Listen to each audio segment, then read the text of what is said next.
Phil's Radio Network. Now, out to the ballpark with your broadcasters, Bob McCool and Jake Starr.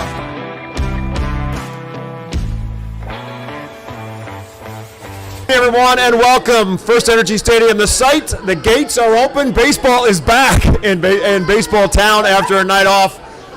Skies are clear enough to play baseball, and that's all that matters. And we've got a baseball game between the Reading Fightin Phils, the Binghamton Rumble Ponies. It's game 2 of this 6-game stand between the Phils and the Rumble Ponies.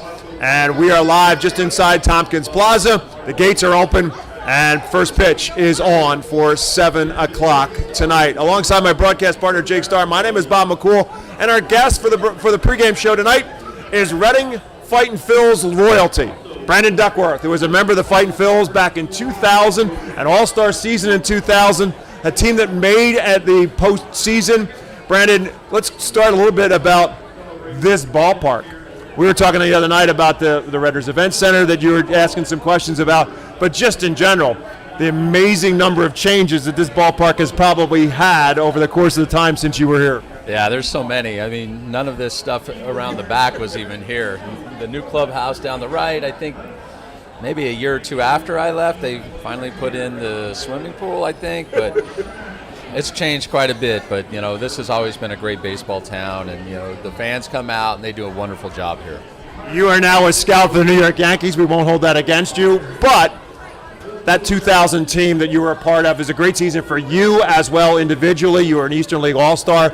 But that team, what are your memories of that playoff chase and that playoff team that you had in 2000 here in Reading? It just seemed like we always just had something go right. You know, and it was somebody different all the time and just some big moments. I believe we were playing Harrisburg, and I can't remember, I think Valentino Pascucci hit a home run like late in the game, and then that just helped propel us, and then we went into the championship. We ended up losing, but you know, it was just such a great atmosphere with all the guys. I mean, we had a lot of, you know, guys that ended up making it to the major leagues, probably 10 to 12 guys, but it was just a lot of fun, and we just seemed to know how to play as a team. We all came up together, and you know, everything kind of worked out. And then you spent a couple of years with the big club, the Philadelphia Phillies, before being traded. But just talk about those couple of years playing in Philadelphia, playing at Veterans Stadium. What was that experience like, playing in front of that fan base?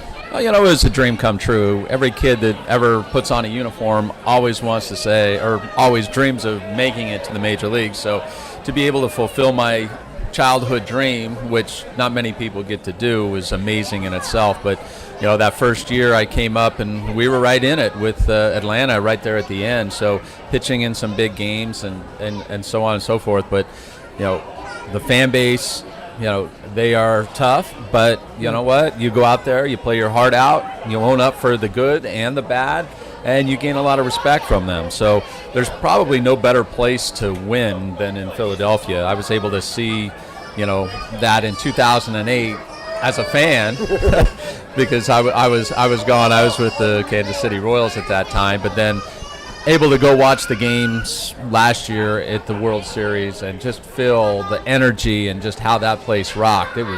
It's amazing. I've never been in an atmosphere like that ever. We're talking with Brandon Duckworth, former Reading Phil, Philadelphia Philly.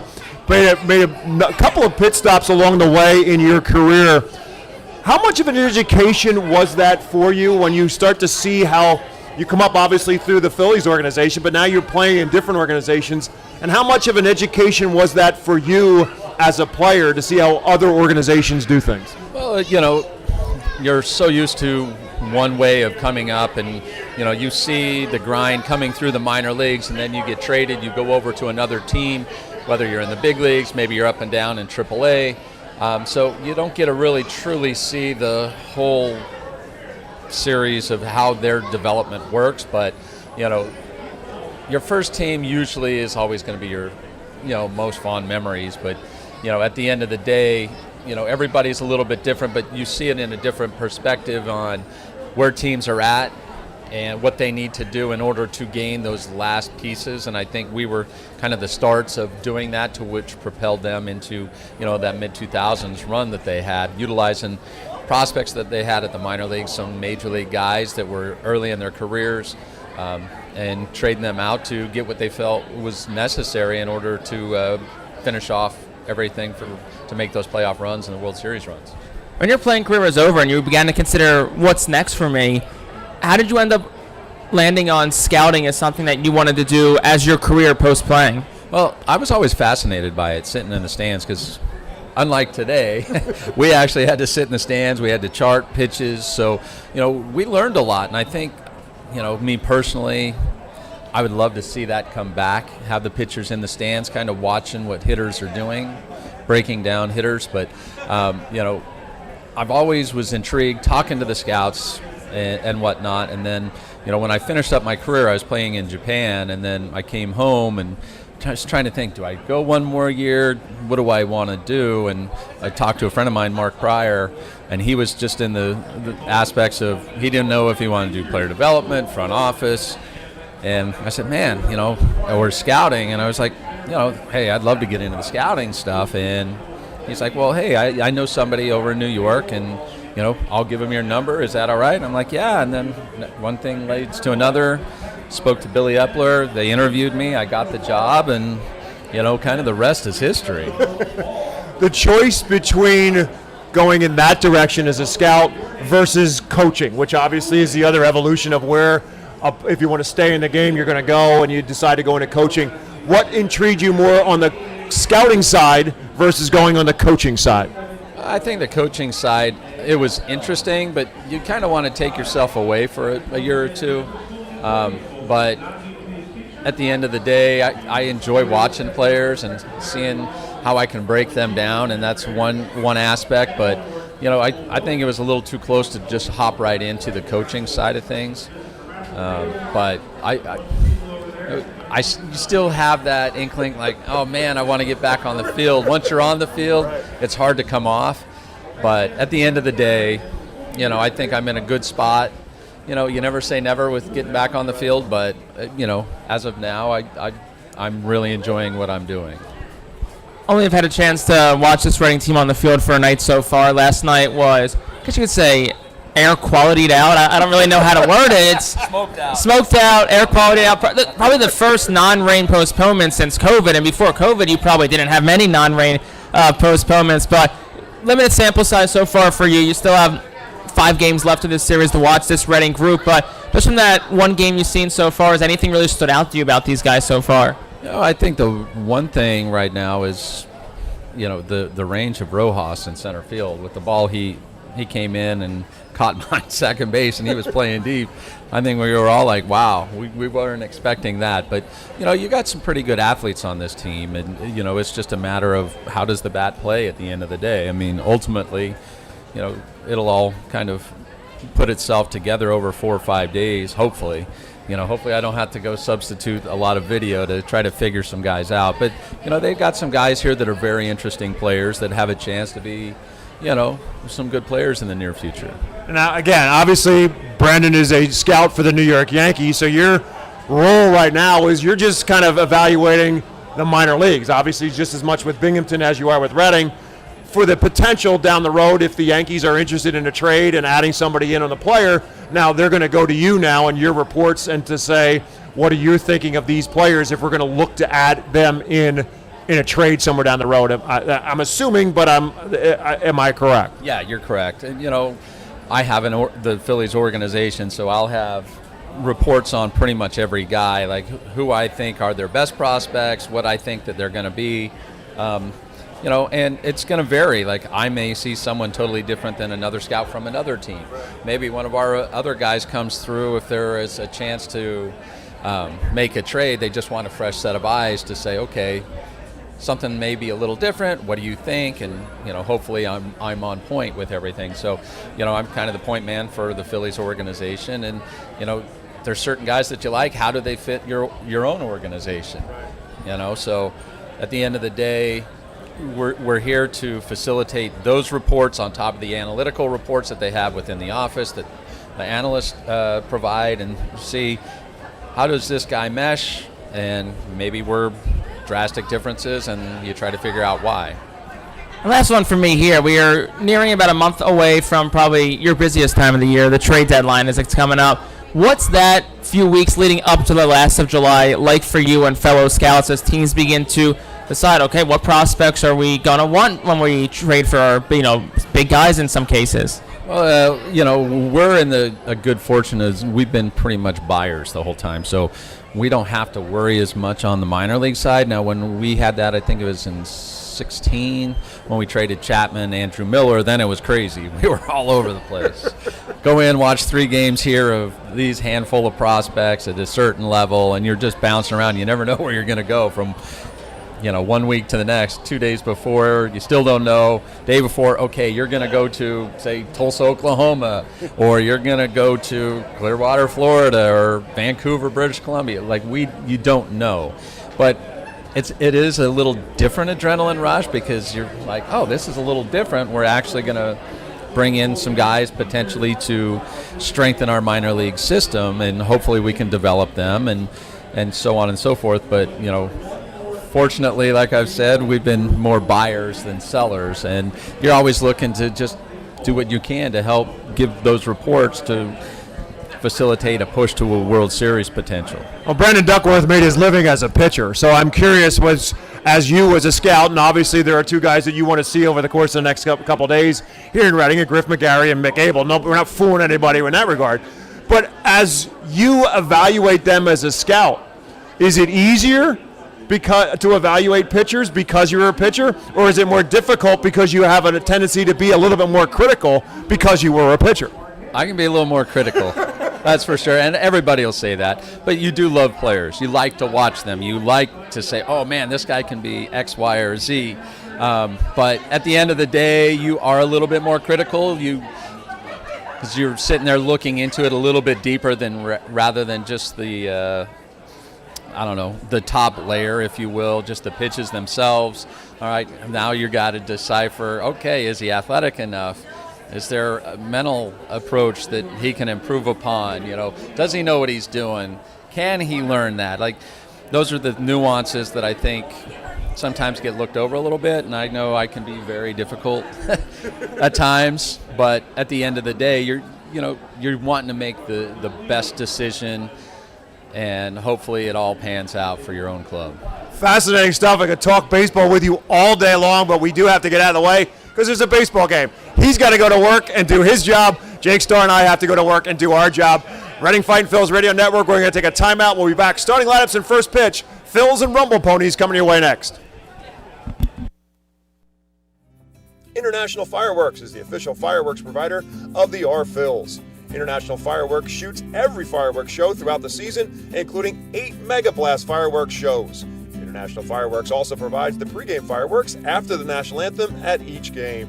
International Fireworks has a nearby retail store in Douglasville, Pennsylvania, where you can purchase all of your fireworks. Visit fireworksrus.com for more information about the International Fireworks retail store in Douglasville.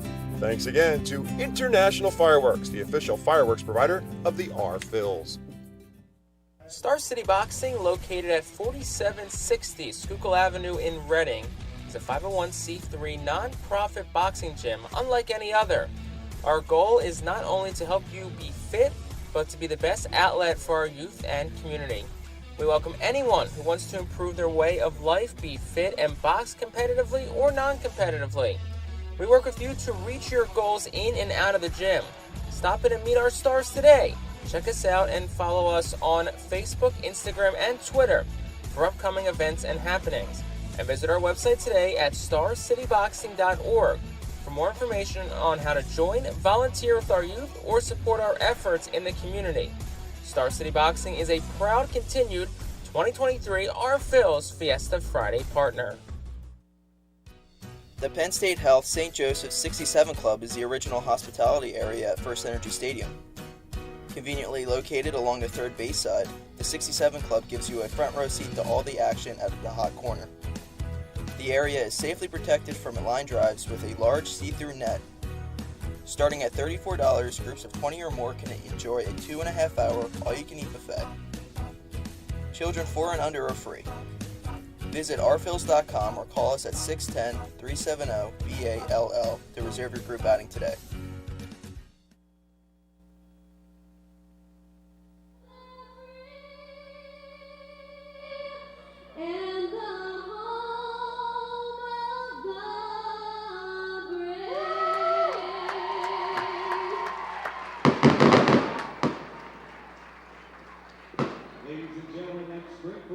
evening, everyone, and welcome to FirstEnergy Stadium. Baseball back in baseball town after a night off as the smoke has cleared and we have clear skies enough to play baseball tonight here at America's Classic Ballpark. The Reading Fightin Phils will play host to the Binghamton Rumble Ponies. Game 2 of this 6-game stand. The Ponies now at 24-27 after winning Game 1 of the series. The Phils on the loss fall to 20-31. It was a slugfest on Tuesday night, 10-8. The final score. Alongside my broadcast partner Jake Starr, my name is Bob McCool. It's time for our Golden Oaks Landscaping starting lineup for the Rumble Ponies. And they are led off by Matt Rudick. Batting in the 2 spot is Rowdy Jordan. Batting 3 is Luke Ritter. Batting in the cleanup spot is Brandon McElwain. Batting 5th, Augustin Ruiz. Batting 6th is Hayden Sanger. Batting in the 7th spot is Joe Swazi. Batting 8th is Warren Saunders. And batting in the 9th spot is Wyatt Young. And Jake, they will be facing right-handed veteran pitcher for the Reading Fightin Phils, Tyler Phillips. Tyler Phillips, the 25-year-old, 6'5", 225. The South Jersey native for the Phillies claimed off waivers from the Texas Rangers in the summer of 2021. Look at it this season. He is making his 10th appearance, 9th start, 1-3, a 5.82 ERA. Team leading 43 and a third innings pitched, 50 hits allowed, 16 walks, 38 strikeouts. Opponents hitting .292 against him. And really the key for Phillips, he's had a few quality starts, struggled against Somerset, rebounded against Harrisburg here at home, struggled again at New Hampshire. He's been really good at bouncing back when he struggled. So see if he can do the same here tonight. Again, leadoff man is Matt Rudick, top hitter in terms of average for the Rumble Ponies. He steps in hitting at .314, among the leaders in the Eastern League in batting. And the first pitch from Tyler Phillips is over for a called strike. The second is lined right through the hole between short and third, and a base hit for Matt Rudick as he continues to pile up the hits so far on the season. Again, hitting at .314 as he stepped in, and he's a leadoff base runner for Binghamton here in the bottom of the first. I'll bring up Rowdy Jordan. Yeah, Matt Rudick is an on-base machine, leads the Eastern League in on-base percentage, and wastes 0 time, clubbing one the other direction. It's a great piece of hitting, too, by Rudick. So I'll bring up Rowdy Jordan, who hit a 2-run home run in the first inning last game, again Tuesday night. And the first pitch to him is just outside for a ball. The defense behind Tyler Phillips, Ethan Wilson is in left. Johan Rojas, as usual, is in center. Matthew Kroon is in right. Carlos De La Cruz is at first. Oliver Dunn at second. Madison Stokes at short. Nick Podkul is at third. And Max McDowell behind the plate. 1 ball and no strikes to Jordan. And the curveball is a good one, and it's a strike. So now the count even at 1 ball and 1 strike. Tyler Phillips, who flashed a fastball, which initial reports said low 90s, but since the Tommy John surgery, he's been 94, sitting mid-90s, 95 at times. This one misses up a little bit on a 95-mile-an-hour fastball, so now it's 2-1. And Rudick is a player you're going to have to watch. He's stolen 10 bases in 11 attempts. Carlos De La Cruz holds him on at first base. Infield plays Jordan to pull. Outfield plays him to go the other way. Now Rudick does take off. McDowell will make the throw down, and Madison Stokes cannot make the play on the hop, and so Rudick is safe on the stolen base. Pitch was a called strike, so now the count is 2 balls and 2 strikes to the batter, Rowdy Jordan. That was a good throw, too, by Max McDowell. It's just a 23% success rate for McDowell of throwing out base stealers, but it feels like that number should be higher. Always gives his guys a chance, and it seems like the throws are always pretty close to getting runners, too. So now Rudick takes his lead off of second. Phillips takes a look back, 2-2 pitch, slapped towards short. Big bounce for Madison Stokes. He'll make the play in plenty of time. It is a productive at-bat for Rowdy Jordan as he moves Rudick now to third base with 1 out. It gets a ground ball to the left side, which is what you want with a runner on second base. But in this instance, ball just not hit hard enough. And a good job by Rudick, fast runner too, reading that hop, reading how long it's going to take to get to Stokes and getting to third. So that will bring up Luke Ritter. Ritter with a home run the other night and a triple to go along with it. Had 4 RBIs. It was a 3-run home run he hit in Tuesday night's first game of the series when he went 2 for 5. The first pitch to him is a ball. He's got a team-high 10 home runs as he stands in. Infield up to try to cut down that lead run. Big swing, no contact on the 95-mile-an-hour fastball. Tyler Phillips has brought the count back to even at 1 ball and 1 strike now. Outfield plays Ritter deep and to pull.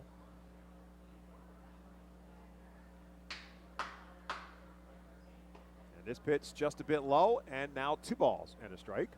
And Binghamton struck first the other night as well. Scored a handful of runs in the first inning as well. And look, fast starts, it's a big key to the Fightin Phils too. You don't want to fall behind early. So Phillips 2-1 pitch. Tries to check his swing. They appeal. They say he did not go around. And so now the count is 3 balls and a strike to Ritter. You do have a base open. If in fact they want to work around Ritter a little bit, set up a force play and maybe a double play.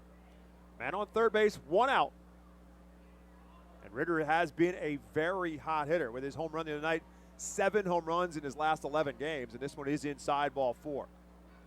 And it's not the worst decision in the world. Just kind of pitch around your 3-hitter. Obviously, you got a guy in McElwain here who had a double and a pair of RBI on Tuesday, but nonetheless, though, and look, like I said about fast starts, Reading this year when their opponent strikes first, they are 8-17, 4-8 at home, 11-15 when they score first. So obviously, still beneath 500, but that's what byproduct of a 21-30 record will do.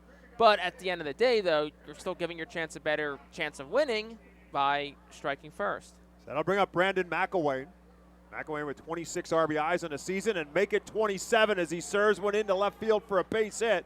And it will roll towards the line. Ethan Wilson will run it down, but both runners will move up 2 bags. It'll be an RBI double for Brandon McElwain, and the Rumble Ponies jump on top 1-0. Yeah, it's a fastball that's center cut, a little bit towards the knees, but actually not a fastball. It's an off-speed pitch from Phillips at 86.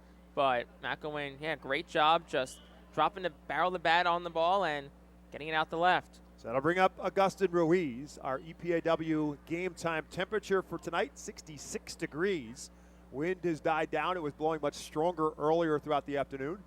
Wind at about 4 to 5, 6 miles an hour and blowing out to right field as Ruiz steps in and he pulls one foul down the line and into the Reading Phils bullpen. So run in, 2 on for the Ponies and still only 1 out here in the top half of the first inning. Tyler Phillips trying to work his way out any further damage. The Phils do bring the infield back now, not up to cut off another run. Big swing and a miss at the off-speed pitch. He had Ruiz way out in front. Ruiz 1 for 5 in the series opener on Tuesday, hitting at 207 on the season. Does have some pop. He's got 7 home runs on the year. No balls and 2 strikes to him now. Popped up and drifting and fouling out of play. I mean, look, the thing you have to remember here, too, with infield playing back is, A, it's early, but B, statistically, it's a Binghamton staff that has not had a lot of success this year. You got to them for 8 runs on Tuesday, so I don't think you should be worried about your ability to battle back. You still want to get these outs and keep runs off the board, but it's not the end of the world. Here's the 0-2 pitch for Phillips. And again, he stays alive, keeps it at no balls and 2 strikes. Interesting thing about Tyler Phillips, Jake, you were talking about his bounce back ability. This is his 10th appearance, as you mentioned. 5 of those appearances to this point in time have been on the road, 4 of them at home. Finish that thought after this 0-2 pitch comes to the plate. Swing and a miss, a strike 3. McDowell did not hold on to it. He'll have to make sure the runner stays put and then make the throw down to first base in time. And a big strikeout there for Tyler Phillips. Yeah, and I mean, look, the thing with Phillips is he throws strikes, and hitters know that he throws strikes. So they're going to be hunting that fastball, hunting pitches out over the plate. So, yes, that's where he's gotten in trouble this year, but, you know, Phillips, a guy, 16 walks and 43 1/3. Does not walk a lot of batters. Yes, he gives up a lot of hits, but that's a byproduct of having good control like he has. So that'll bring up Hayden Senger now with 2 on and 2 out. The first pitch to Senger is up and in for a ball. But the point about Tyler Phillips, I think, is interesting, that in a very hitter-friendly ballpark here at FirstEnergy Stadium, in his 4 games, 21 2/3 innings, he's only given up 7 earned runs. That's a 2.91 earned run average, which is significantly different than his overall 5.82 earned run average. So he's pitched very well here at home, and the struggles for him have come on the road. So right now he's in a 1 ball and 1 strike count to Hayden Senger, trying to get out of any further damage here in the top half of the first inning. That's just a bit low. Now it's 2-1. And I mean, look, those numbers were inflated. I mean, look, 3 earned runs at Hartford over 6. That's a quality start. But the 2 starts that inflated it were 9 at Somerset and 6 at New Hampshire. So you take away those 2, that 5.82 is a lot closer to 3.5, 3.6. This one lifted into right field, drifting foul. Carlos De La Cruz will give it a chase, but he'll run out of room as he reaches to the Savage 61 dugout sweep, and the ball ends up falling into the dugout sweep. And so now the count is 2-2 to Hayden Senger. And I mean, the thing, too, is like, look, people look at someone's ERA, and that's usually the first thing that they judge a pitcher by. Obviously, there's new metrics like FIP and ERA plus and all that stuff. But, ERA, but it can be unfair sometimes. You could have one bad outing and a bunch of quality ones, but your ERA is going to be high because of that one outlier. 2-2 pitch. Swing and a miss. Strike 3 ends up getting back-to-back strikeouts to get out any further damage here in the first. The Ponies put one across. They do it on 2 hits. They leave 2. The Fightin' Phils will come to the plate when we return to America's Classic Ballpark on the Reading Fightin' Phils Radio Network. Gear up for Fightin' Phils season. Visit the Brentwood Industries Fightin' Phils team store at FirstEnergy Stadium or check out our online store 24 hours a day, 7 days a week at rphils.com/shop. We have a wide variety of Fightin' Phils hats, t-shirts, kids apparel, and more. Looking for something new? Check out our latest selections of Los Luchadores de Reading and Reading hot dogs gear, plus throwback black R-Train R-Phils attire. Root for your Fightins in style. Stop by the Brentwood Industries Fightins team store or rphils.com/shop. ROG Orthodontics is the proud official partner of the ROG Orthodontics Fightin' Phils Kids Club. Join today at Fightins.com to get your free ROG Orthodontics Kids Club t-shirt and visit FantasticSmiles.com for more information on why ROG Orthodontics is voted #1 in Berks and Monco. ROG Orthodontics and the Fightin' Phils, 2 great hometown partners. Fans, nothing beats a great day at Golden Oaks Golf Club. Located just minutes from Reading, Golden Oaks is a beautiful, award-winning golf course open to the public with perfect greens, lush fairways, and a course playing for 5 sets of tees. Bogey's Pub is open to the public with the area's best full-course menu, featuring indoor and outdoor seating and TVs to watch your favorite sports teams. Let the Golden Oaks Golf Club team cater to your need. Lunch, dinner, golf outings, parties, company events, and fundraisers. Visit our website at GoldenOaksGolfClub.com and follow Golden Oaks Golf Club and Bogey's Pub on Facebook. Golden Oaks Golf Club, where great memories are made. The Golden Oaks landscaping starting lineup for the Fightin' Phils. Madison Stokes is the leadoff hitter. Carlos De La Cruz bats second. Johan Rojas in center field bats third. Oliver Dunn, the second baseman, bats cleanup. Right fielder Matthew Kroon is fifth. The sixth hole is left fielder Ethan Wilson. Batting seventh is third baseman Nick Podkol. Catcher Max McDowell bats eighth, and Herbert Iser, the designated hitter, is in the 9th spot. Madison Stokes fouls off the first pitch as the Phils tonight will be facing right-handed pitcher for the Rumble Ponies, Jose Chacin. Jose Chacin is 0-2, a 5.13 ERA, 10 games and 7 starts so far. And pitch last at Altoona a week ago Wednesday, 5 1/3, 3 runs on 6 hits, 3 walks, 3 strikeouts. Signed up the Mets way back in 2015 as a international free agent. 1-1 pitch. Stokes rips it into center field. McElwain will break back, and he will get there. Wind blowing out to right field, and that one hit hard to center field, and McElwain tracks back and makes the play for out number 1 here in the first. Rest of the defense, in addition to McElwain in center, just Swazi's in left field, and Matt Rudick is in right for the Ponies. Warren Saunders is at first base tonight. Rowdy Jordan at second. Wyatt Young again at short. Luke Ritter again at third. And Hayden Senger is again behind the plate as Carlos De La Cruz steps in against Chacin here. And he swings at the first pitch. Slow roller up the middle, and it will find its way into center field for a base hit. And I didn't get a chance to say that Carlos De La Cruz has a 13-game hitting streak, because now he's got a 14-game hitting streak because he's on base with 1 out. And a 23-game on base streak for Carlos De La Cruz, the longest since Logan O'Hoppe had 21 a season ago. And De La Cruz continues to hit and continues to get on base. So that will bring up Johan Rojas as we take a look at today's R-Phils team leader, brought to you by Cross Country Mortgage Loan Officer Johanna Arias. And that team leader tonight, we take a look at the man at the plate in Johan Rojas, who is the Phils team leader in hits and among the Eastern League leaders in hits as well. He's 3rd overall in the Eastern League with his 61 hits so far on the year. And that includes a 4-for-5 night on Tuesday night. First pitch to him is a strike. Second one is a ball. It's 1 ball and 1 strike. That is today's cross-country mortgage loan officer, Johanna Arias, our Phil's team leader. Contact Johanna at 484-554-9969. 1 ball and 1 strike to Johan Rojas with a man on first base and 1 out. This one fouled out of play. So Chacin gets ahead of Rojas now, 1 ball and 2 strikes. Rojas, who's up to 2 at 98 after a 4-hit performance on Tuesday. That was his second 4-hit performance of the season. Rojas, who going into the year, all the reports were defense is there. If the hit tool can get there, he could be a big league player. And I mean, it's true now. It's not a small sample size anymore. Game number 52, and looks like the hit tool has certainly come around. 1 ball and 2 strikes to him. This one tapped towards the middle. Wyatt Young, the shortstop, makes the tag, makes the throw, and in time, Johan Rojas ends up hitting into a double play. Wyatt Young making the play by himself and on the relay.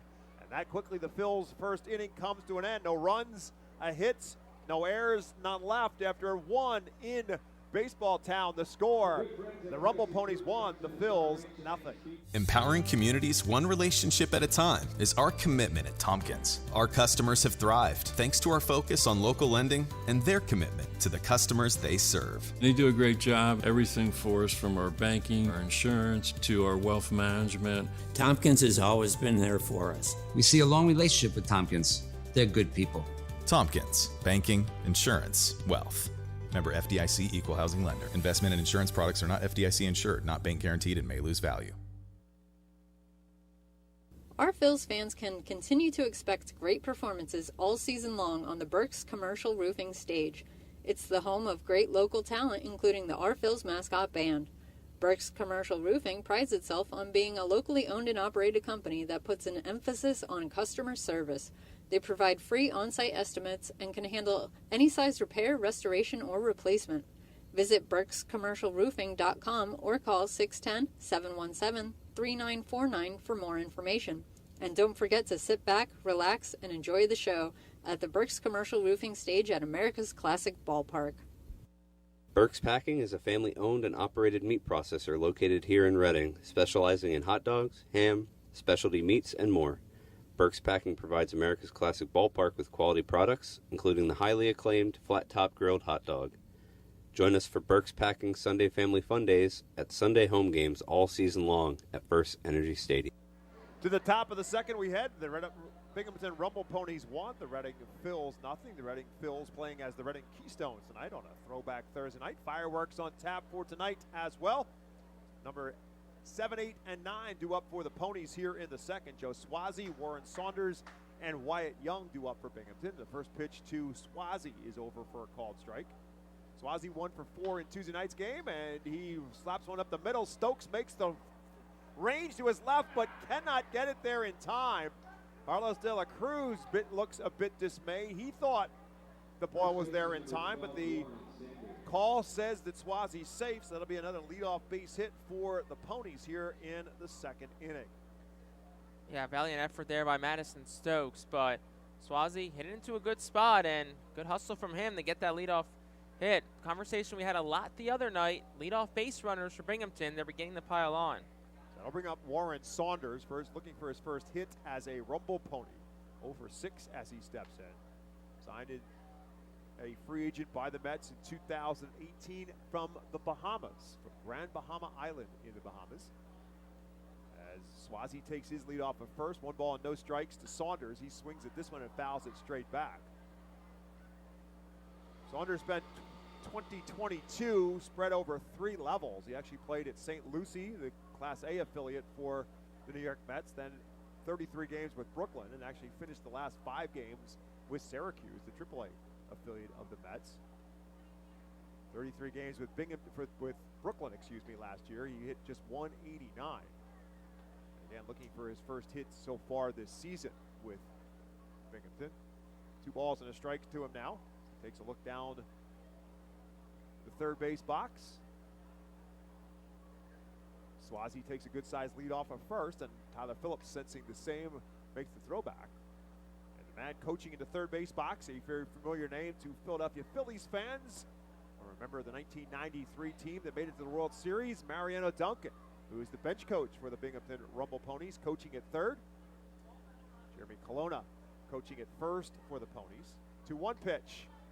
And that's a bit inside for a ball. Max McDowell has to run it down. It's now 3 balls and a strike now to Saunders. Yeah, Duncan, a member of the 93 Phillies. Other former Phillies in the house tonight. If you caught our pregame show, we got a chance to catch up with Brandon Duckworth, former RFL and Philadelphia Philly, now a scout with the Yankees. 3-1 pitch, swing and a miss, the off speed at the fastball. And now it's 3-2. He has a great conversation we had with Brandon Duckworth.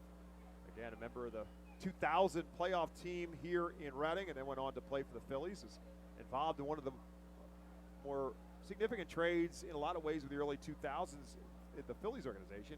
He was traded to Houston as part of a package deal that brought the Phillies relief pitcher Billy Wagner.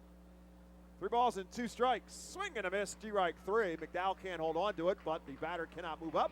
The man on first base, so there's out number 1. And the 3rd strikeout now for Tyler Phillips.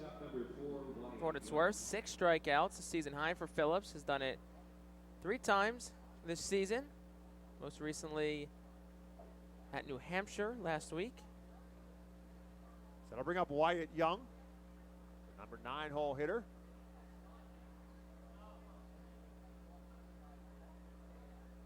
And he rips the first pitch into right field, hard for a base hit. He'll take a bounce off the fence.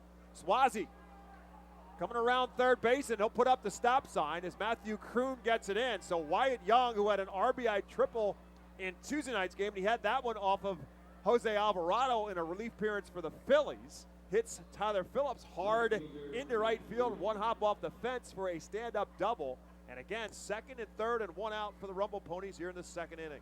Yeah, they're getting the Phillips again. Just another pitch, a fastball. That wasn't even in a bad spot. It was on the inside corner, but Young just a great job just getting the head of the bat around quickly and driving it down the line. So now that'll bring up Matt Rudick. Rudick singled and scored the run in the 1st inning, stole second base in the process, moved up on a ground ball, and then scored on the double by Brandon McElway for the Ponies run in the game. But Rudick, interestingly enough, at a leadoff spot, is the Rumble Ponies team leader in RBIs with 27 as he stands in. He's in a prime position here with 2 on and 1 out. First pitch to him is over for a called strike. Infield up, trying to cut down that run. This one tapped foul and out of play. So Phillips got himself out of a 2nd and 3rd jam in the 1st inning with back-to-back strikeouts. Now looking at trying to get something similar to that here against Matt Rudick, who will call time. Another stat I'd like to see, and I have no idea if there's any way where this is compiled.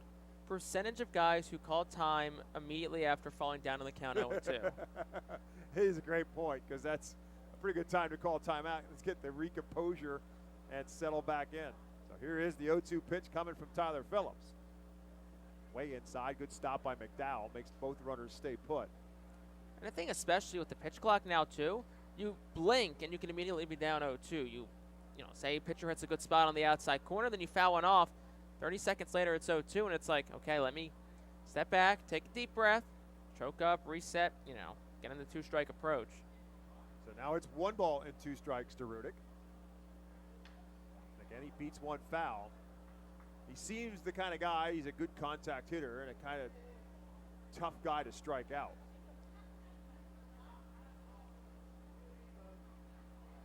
Phillips will take an infield pop-up. He'll take a slow roller in infield. He'll take what he can get right now, trying to get an out. Again, infield up, runners at 2nd and 3rd and 1 out. 1 ball and 2 strikes to Matt Rudick.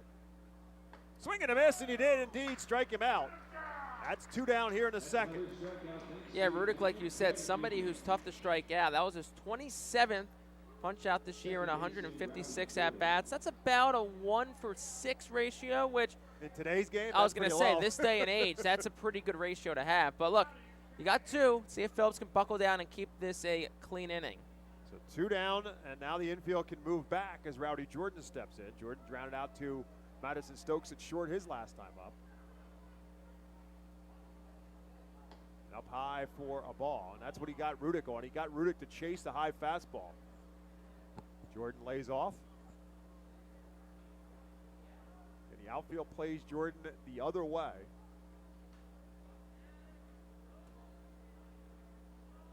Need a double and a home run in Tuesday's game. This pitch is a bit outside, and now it's 2-0 to Rowdy Jordan. Does have a base open, but last time we kind of up here talked about that mentality. He walked Ritter, and then McElwain followed with an RBI double.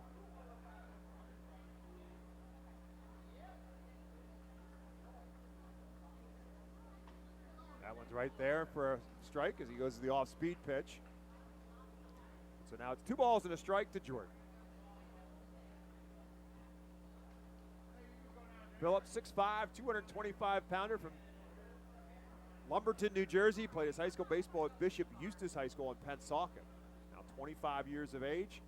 2-1 to count, and this one tapped foul and out of play. Curious to see what he goes to here at 2-2. Do you try and bury a curveball, try and maybe climb the ladder with a fastball? He's went back-to-back off speed. So if I had to guess, maybe him and McDowell said, let's go fastball a little bit higher than the letters, put it up around the eyes, make it enticing, swing and miss pitch. 2 balls and 2 strikes. We'll see where they go.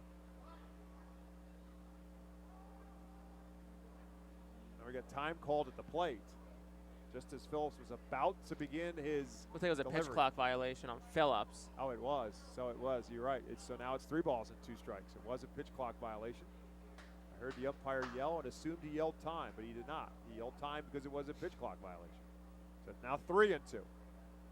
This one lifted into right field. Matthew Kroon has a long run and will run out of room as it bounces into the pool. A 3-run home run for Rowdy Jordan, and Kroon really banged into the wall. He's a little slow to get back up.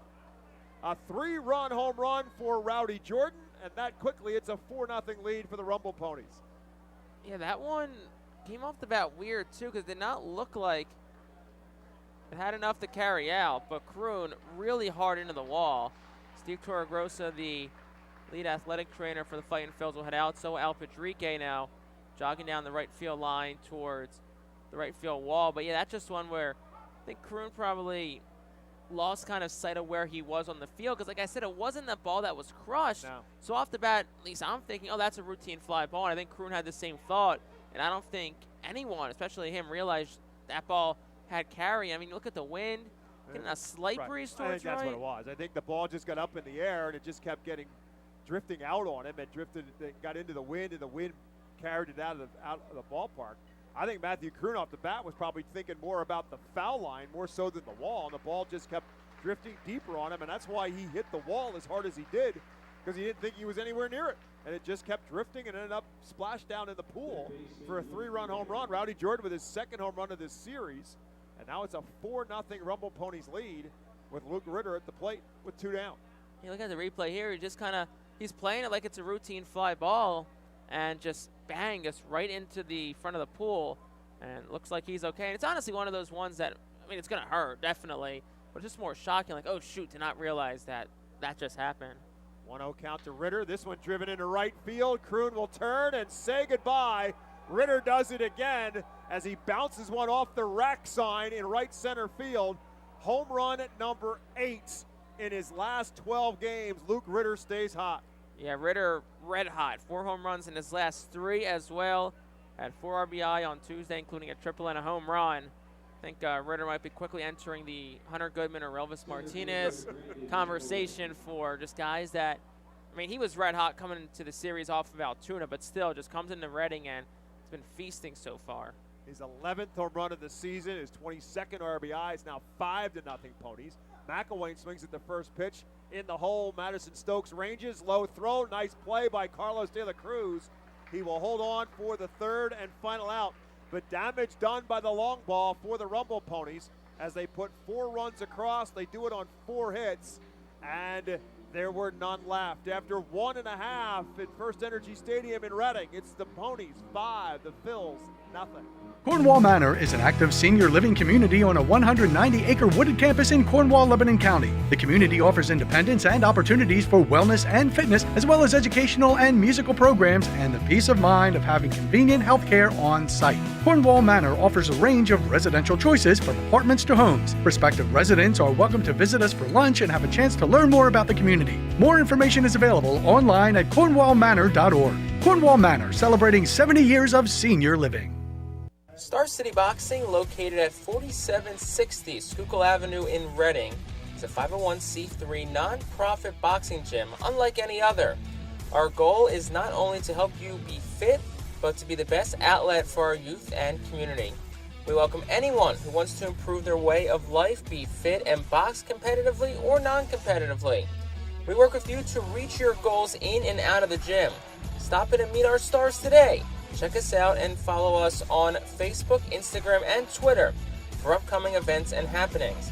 And visit our website today at starcityboxing.org for more information on how to join, volunteer with our youth, or support our efforts in the community. Star City Boxing is a proud continued 2023 Our Phil's Fiesta Friday partner. The Reading Fightin' Phillies are proud to partner with Burst. We head to the bottom half of the second inning. The crazy hot dog vendor doing his thing in between innings, and now the Phils have some work to do. They trail the Binghamton Rumble Ponies by a score of 5-0. Oliver Dunn, Matthew Kroon, Ethan Wilson due up for the Phils here in the bottom of the second. The bottom of the second is presented to you by Cornwall Manor, a unique and charming community nestled on a 190-acre wooded campus with many walking trails, including the Lebanon County Rail Trail. Oliver Dunn, first pitch from Jose Chacin is off target for a ball. And the 1-0 pitch also outside for a ball, 2-0. Oliver Dunn has hit in 4 straight and continues to pile up the walks in addition to other ways of getting on base on the season and hitting at 263 as he stands in. 2-0 pitch to him.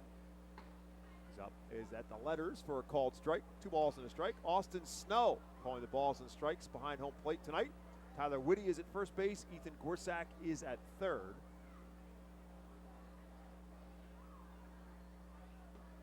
This one inside. 10 doubles, a couple of triples on the season for Oliver Dunn.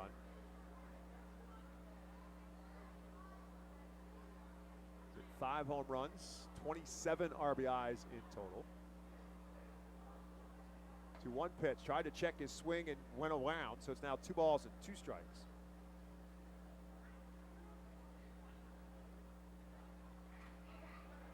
Oliver one behind team leader Carlos De La Cruz in that RBI column. De La Cruz leading with 28. This one fouled straight back, and it remains 3 balls and 2 strikes to Oliver Dunn. A lot of baseball left to play. Still got 24 outs to work with. And for this team, a 5-run deficit really shouldn't be much of an issue. And there's no reason to panic. Just chip away. And you got a pitcher who's got an ERA up around 5 and a team that can score and score plentiful. Lead the Eastern League in hitting, averaging about 5.5 runs per game scored. And they have come from behind on multiple occasions throughout this season. Some all the way behind, some at least closing the gap. And that was outside for a ball, and Oliver Dunn again on base by way of a base on ball. 41st walk of the year. That ranks him 3rd in the Eastern League in that category. So that'll bring up Matthew Kroon, coming off a 4-for-4 night on Tuesday. Batting average up and over 300 as a result. Kroon now among the league leaders in batting at .310 on the year. 3 home runs, 26 RBIs. Dunn takes his lead off at first as the Phils get their leadoff man on here in the second. Now trying to take advantage of that. And the first pitch to Kroon is over for a called strike. Matthew tied for team high with Madison Stokes in doubles with 12.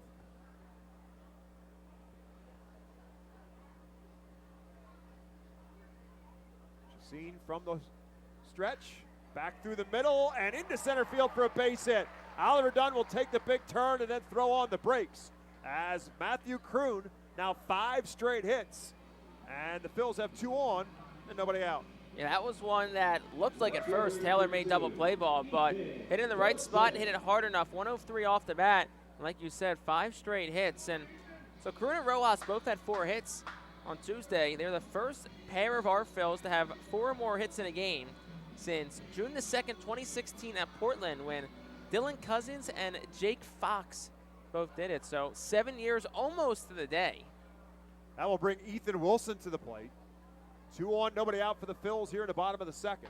First pitch to Wilson is over for a called strike. Wilson average at 262 now after an 0 for 4 on Tuesday. 7 home runs, 25 RBIs, among the team leaders in both of those categories.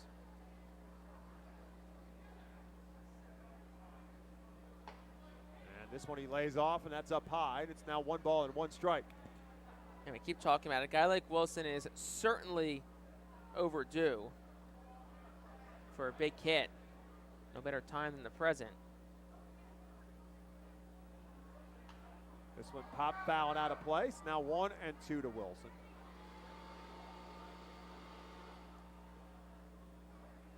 Ethan, the number 14 prospect in the Phillies organization. Originally from Andalusia, Alabama, still only 23 years of age.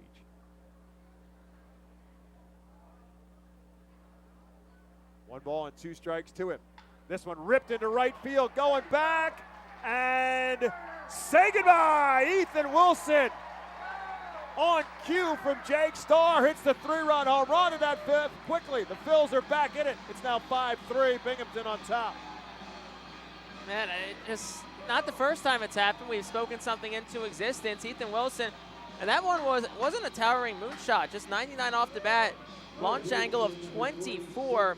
It was a breaking ball that pretty much hung right over the heart of the plate, and Wilson did an excellent job pouncing on it. Like we said, he just needed one good swing to break through. Now a guy like him, and if you can get his bat hot, Croon's already hot. You know De La Cruz is, Rojas is. You can get Wilson hot, man. And speaking of hot, here comes Nick Podkul. He's been nothing but hot since they put his name in the lineup a couple of weeks ago. First pitch to him is up high for a ball. Podkul leads the team in hitting at .314. 2 for 5 on a Tuesday night. Looking to kick-start it right back in gear for the Phils, now down 5-3. First pitch to Podkul is a strike. The second is outside for a ball. It's 1 ball and 1 strike. And I know this is a race that you've been paying pretty close attention to, but that 3-run home run ties Wilson with De La Cruz for the team lead in RBI at 28. Yeah, there's a logjam at the top. Rojas has 25. Dunn is 27. Croon is 26. That's a good race to be in. I mean, if you got guys who are piling up RBIs, you have 4 or 5 guys all among your leaders in RBIs. That's a good thing to have. It means you're getting production from a number of different hitters in your lineup. As Podkul's now on a 1 ball and 2 strike count. And that a foul tip that the catcher, Hayden Senger, holds on to. So that's a strikeout. First strikeout for Chassin and the first out for the Phils here in the second. Yeah, Podkul just goes fishing on a pitch down low. But, I mean, you talked about it. Like, Podkul's someone who, like you said, he's been hot all year. 314 entering tonight.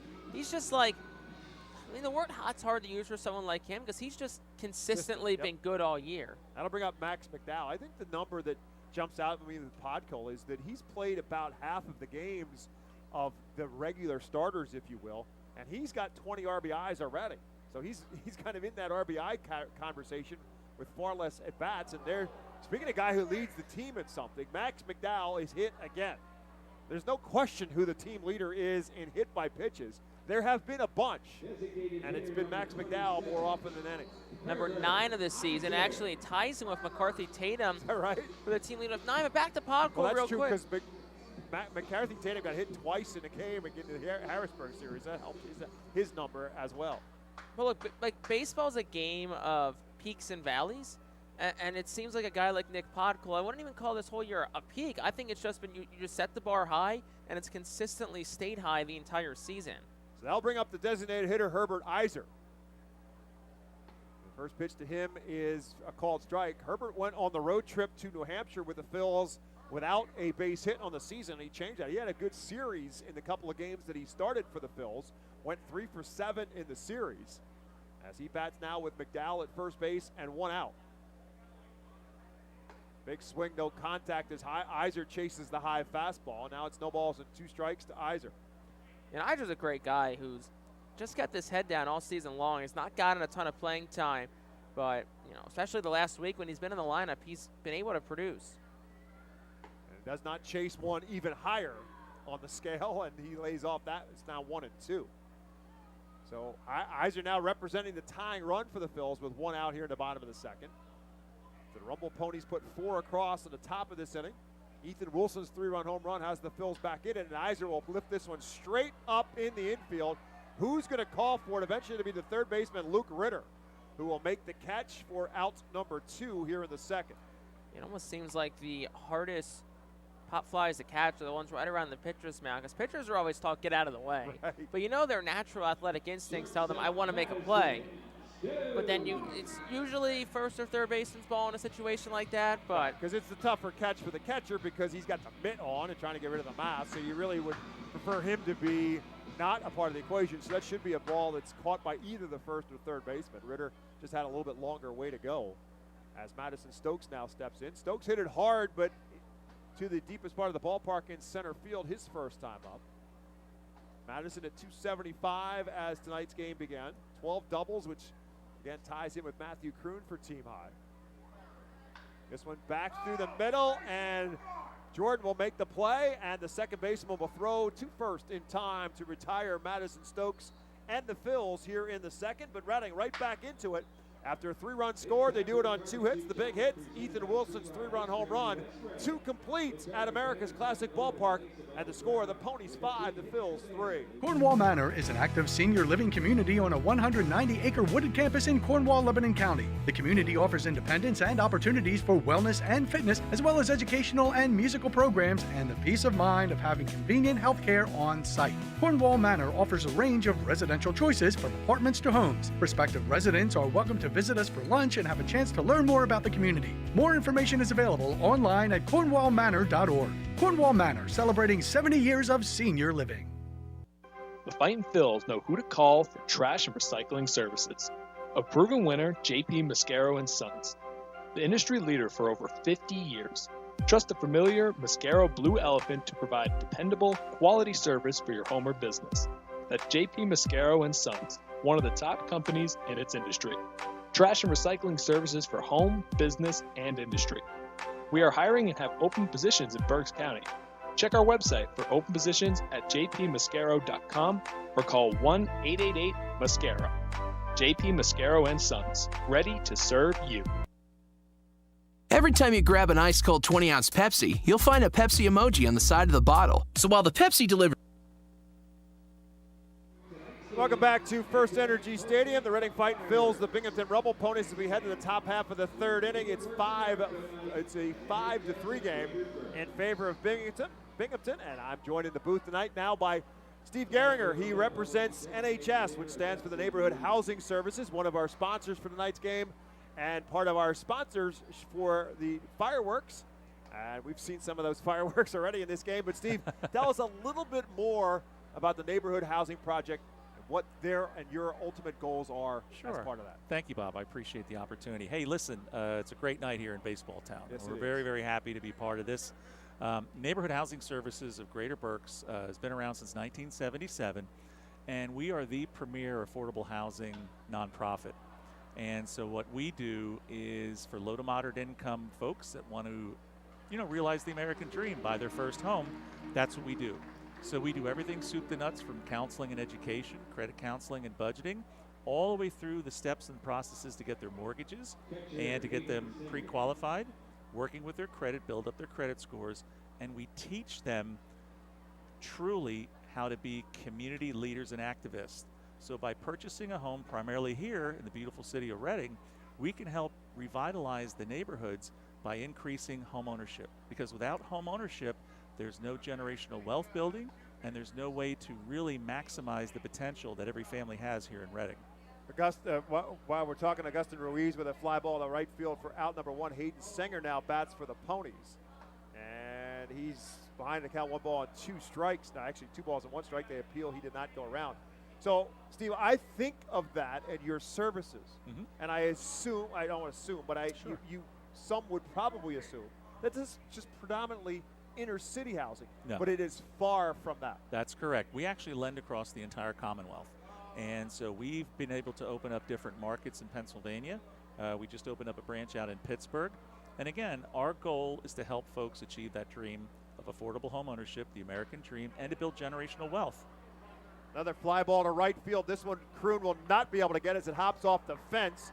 Hayden Sanger will roll into second base with a double. Right field seems to be the hot spot in this one tonight for both sides. Yes.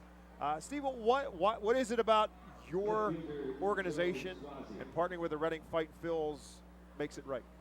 Well, this is obviously the heart of the city. I mean, make no mistake.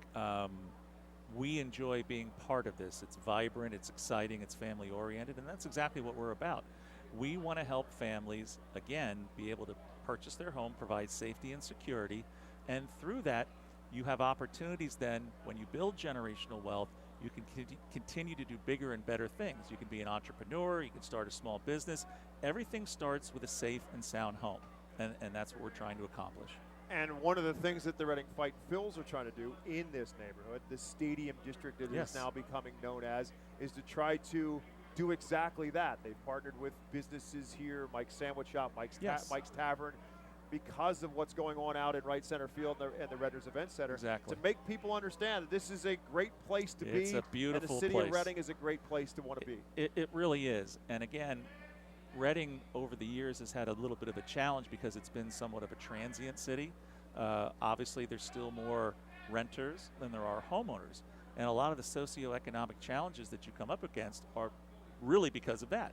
If you have homes where people are actually living and owning them, they're going to take much better care of their properties. They're going to be more involved in the schools. Your health care situations are going to decrease, and you're going to see the aggregate income increase. The tax base increases, so it's a win-win for everybody. And there is no better way to invest your money in today's world than Real owning estate. a house. Exactly. That's where generational wealth comes from. Interesting statistics. For the average white Caucasian family, they have about $120,000 of generational wealth. Where does that come from? Primarily owning homes and passing it down. African American community, it's about $6,800. I mean, that's quite a disparity. Right. And so that's what we're working on here in the community, and particularly with the Latino demographic that is the majority here in the city. We're trying to build up their generational wealth and get that equity of the home ownership passed down to their children, their grandchildren, and that's how we're going to continue to build up the city. Joe Swazi with a ground ball to shortstop, and he is retired. So there's now a man on second base and two down for the Rumble Ponies here in this top half of the third inning. So, Steve, if people are listening to us, or if they're out at the ballpark and they're seeing your services talked about, how do they go about reaching you and your organization? Sure, very simple. We have a great website. It's interactive. You can actually talk to a live person. It's N. That's a novel idea. Just is it not? Yeah, there's nobody from another country going to answer the phone when you call. So maybe lose my train of thought. So anyway, so it's NHS, G as in George, B as in boy, NHS GB, which stands for Neighborhood Housing Services of Greater Berks.org. You can go there. You can sign up for our homeownership classes. And I recommend everybody that really wants to take advantage of looking for homes and getting involved in that. That's the first step. Get your counseling done, get your education, get your credit worked on, and we can help you get pre-qualified with we have 60 clients, partner banks, and mortgage companies that use our products and services. So we have a wealth of information and contacts for you. And I have to tell you, because obviously this is radio, so I have to be the descriptive one. We appreciate the fact of you using goods and services because you're decked out in Reading Fightin' Phils, where you've obviously made a trip or two to the team store in your time here at America's Classic Ballpark. So NHS. Every one of my staff has an NHS jersey, and they have the number 77 on the back, which is the year that we were incorporated. Excellent. Well done. Steve Geringer, thank you very much for spending some time with us here in the booth. It was excellent. Thank you. The Reading Fightin' Phils will be at the plate when we return. It's 5-3, Binghamton on top. Nursing home neglect is a serious problem. If you or a loved one has suffered from bed sores obtained in a nursing home or a fall down in a nursing home resulting in a fracture, our friends at Swartz-Culleton can help. Call the attorneys at Swartz-Culleton for a free consultation. Their phone number is 1-800-JUSTICE. That's 1-800-587-8423. Once again, call 1-800-JUSTICE today. Swartz-Culleton is a proud sponsor of the Reading Fightin' Phils. Humane Pennsylvania is an innovative national leader in animal welfare with adoption centers, accredited nonprofit veterinarian hospitals, emergency animal rescue services, community pet assistance programs, and a free community dog park. At HPA, we are passionate about going the extra base to keep your pets healthy and happy at home with you. With a variety of services and different ways and times to access them and variable pricing, Humane Pennsylvania is here to provide your pets with exceptional care how, when, and where they need it. Visit humanepa.org for more information. The Enersys Power Alley Pub features a 2.5-hour all-you-can-eat buffet, private bar with bartender, 2 rows of seats, bar stool seating, and 4 cafe tables. The pub provides your party a private area to enjoy the ball game away from other fans. The Enersys Power Alley Pub may accommodate groups of 40 to 60 people. Enjoy socializing with your group and watch the game with a unique vantage. Bottom half of the third inning here in Baseball Town is presented to you by Swartz Culleton. They're proud sponsors of the Reading Phils. If you've been injured at work, call 1-800-JUSTICE. The Reading Fightin Phils to the plate, trailing the Ponies by a score of 5-3 as Carlos De La Cruz will lead it off for Reading here in the third. Alongside Jake Starr, my name is Bob McCool. Phils trying to come back from what was a 5-0 deficit. A couple of long balls for both sides in this one. Ethan Wilson with a 3-run home run for the Phils, 3 runs. 3-run home run by Rowdy Jordan and a solo home run for Luke Ritter. Put the Ponies on top. 1 ball and 1 strike to De La Cruz, who singled his first time up. And this one tapped towards short. High hop for Wyatt Young. He'll make the long throw in time. And Carlos De La Cruz is out number 1 here in the third. Center fielder, Johan Rojas. I'll bring up Johan Rojas, who ended the first inning by hitting into a ground ball double play. Jake Starr, you've got a number that is a head scratcher in regards to that with Johan Rojas. Yeah, it was his 6th ground into a double play this year, which, I mean, honestly, for someone like him, as fast as he is, it's really an astonishing number, but I think a lot of it just comes down to bad luck. Like, you hit the ball hard just right at somebody, and he hit one hard here, back to left field. Swazi goes back, looks up, and says goodbye. Johan Rojas bangs one off the side of the group deck, and the Phils are within a run at 5-4. And we're just like prognosticating so much. Granted, we were talking about the double plays, but right there, hit it hard. That's what he does, though. He hits the ball hard. That one, 103 off the bat, went 374, dead pull. And also, we got the train siren. The lights are flashing. The rack train sign is up for good. It's back and it's lit on. up. It's the first time it's been in use. It was down as part of the construction because it had to get moved from left center field to now right center field. Its new home beside the Redders Event Center. It is now up, and it was on for the first time with the home run for Johan Rojas. As this one is back in our direction and almost got into the booth off the bat of Oliver Dunn. That was close. I hit right off the stanchion right above us. Were you ready? I was. I had the hands up. I gotta bring my glove. I don't know why I don't have my glove. Use your hot dog net. You could always do that. Oliver Dunn pops this one foul and out of play again, and this one will be a lot softer landing for whoever tries to get that one as opposed to the one that came back here screaming at us. It's now no balls and 2 strikes to Dunn. I don't know if you ever saw this. A few years back, before Somerset was Yankees affiliate, back when they were in the Atlantic League, they were not current broadcaster, one of their old broadcasters. They had a one-handed, barehanded catch of a foul ball straight back into the press box. That'll leave a mark. No balls and 2 strikes to Dunn as he ducks out of the way of a ball up and in. Oliver walked his first time up. Now 1 ball and 2 strikes to Dunn. 5th home run of the season for Johan Rojas, RBI number 26 now on the season. The thing with Somerset, too, is that the press box is really low there, so it has to be a straight hard angle to get into the booth. So that one that went back that he caught had to have been hit hard and on a straight line. 1-2 pitch. Dunn again lifts one foul down the third baseline. Luke Ritter will give it a chase, but it will find its way into the 67 club. Lots of people ducking for cover underneath the umbrellas in the 67 club. Not because it's raining, but because it's raining foul balls right now. 2 balls and 2 strikes now to Dunn. Oliver with a 4-game hitting streak as he stands in.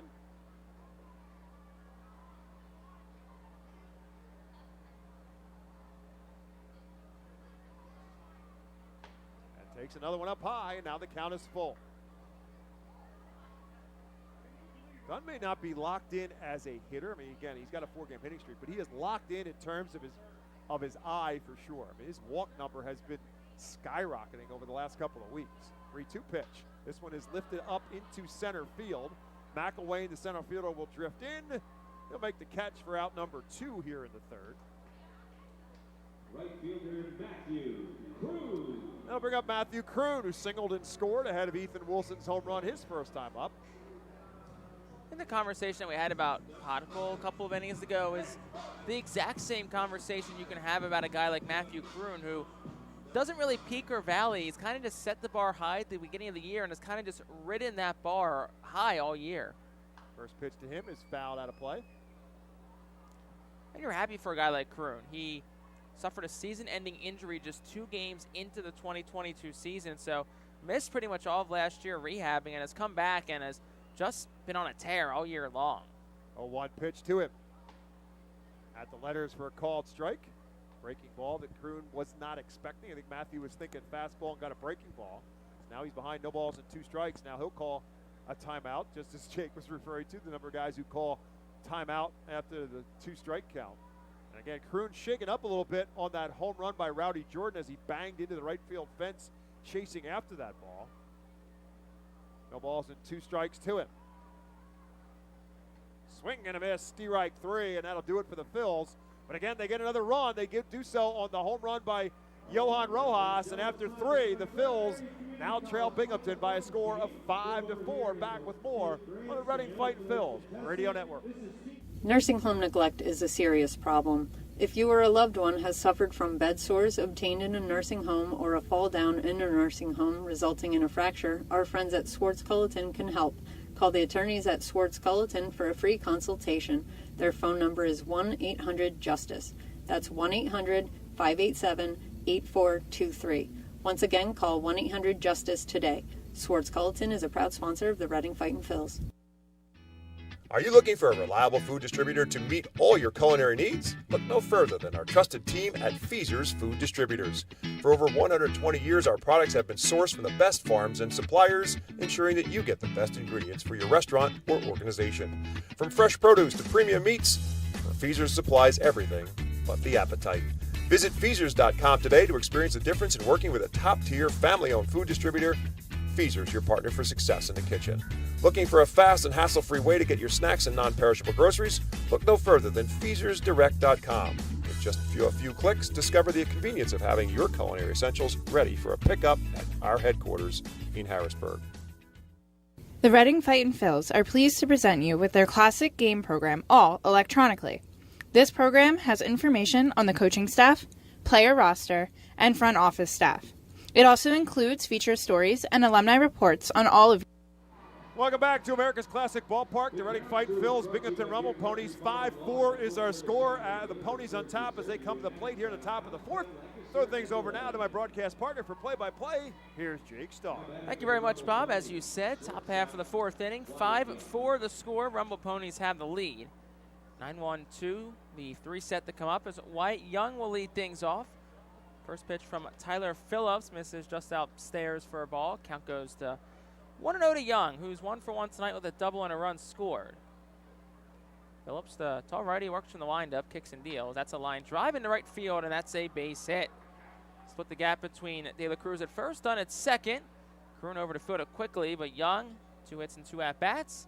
That'll bring things back to the top of the lineup card to Matt Rudick. Again, it amazes me how the 9-hole hitter in the opposing lineup has just tormented this Reading pitching staff throughout the year. We had this back in the Harrisburg series, that going into the final game of the series when they went 1 for 3, Harrisburg's 9-hole hitter in the 6-game last homestand for the Phils went 12 for 21. Now Wyatt Young, who had a big hit in last night's game, is 2 for 2 in this one.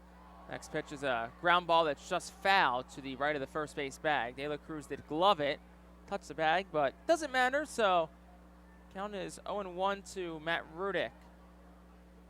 Also, for those of you that are watching us simultaneously with the Philadelphia Phillies game, we understand there is something going on in the Phillies game. We'll leave it at just something.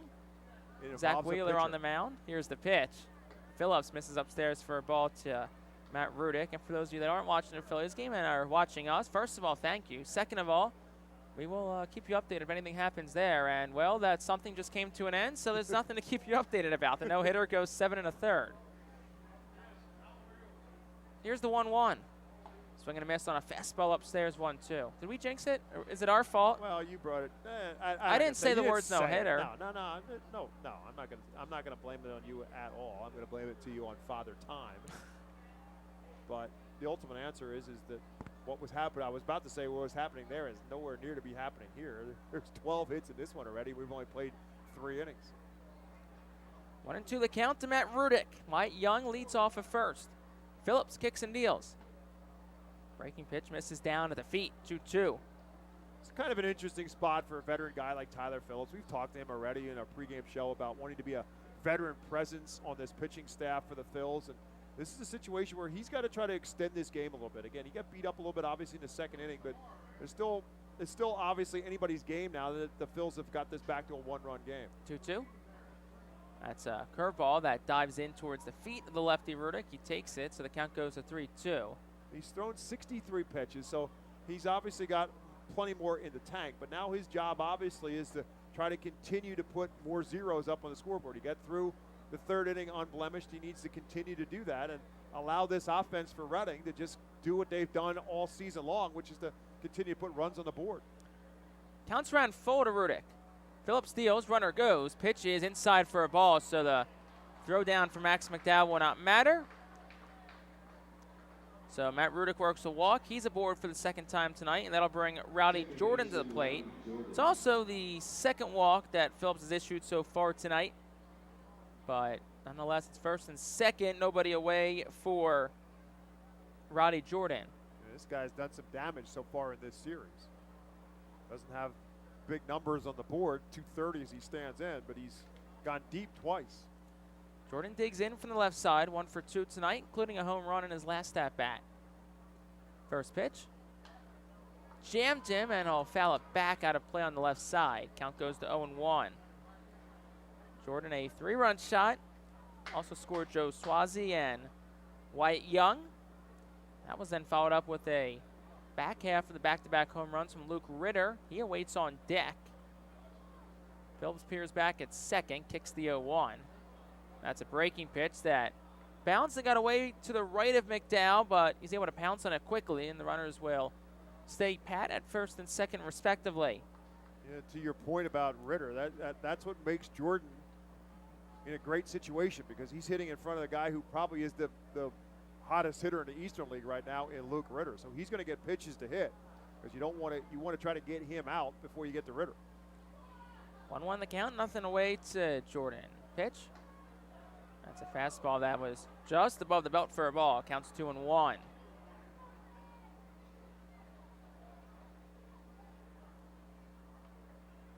So Jordan will dig back in from the left side if runners on first and second.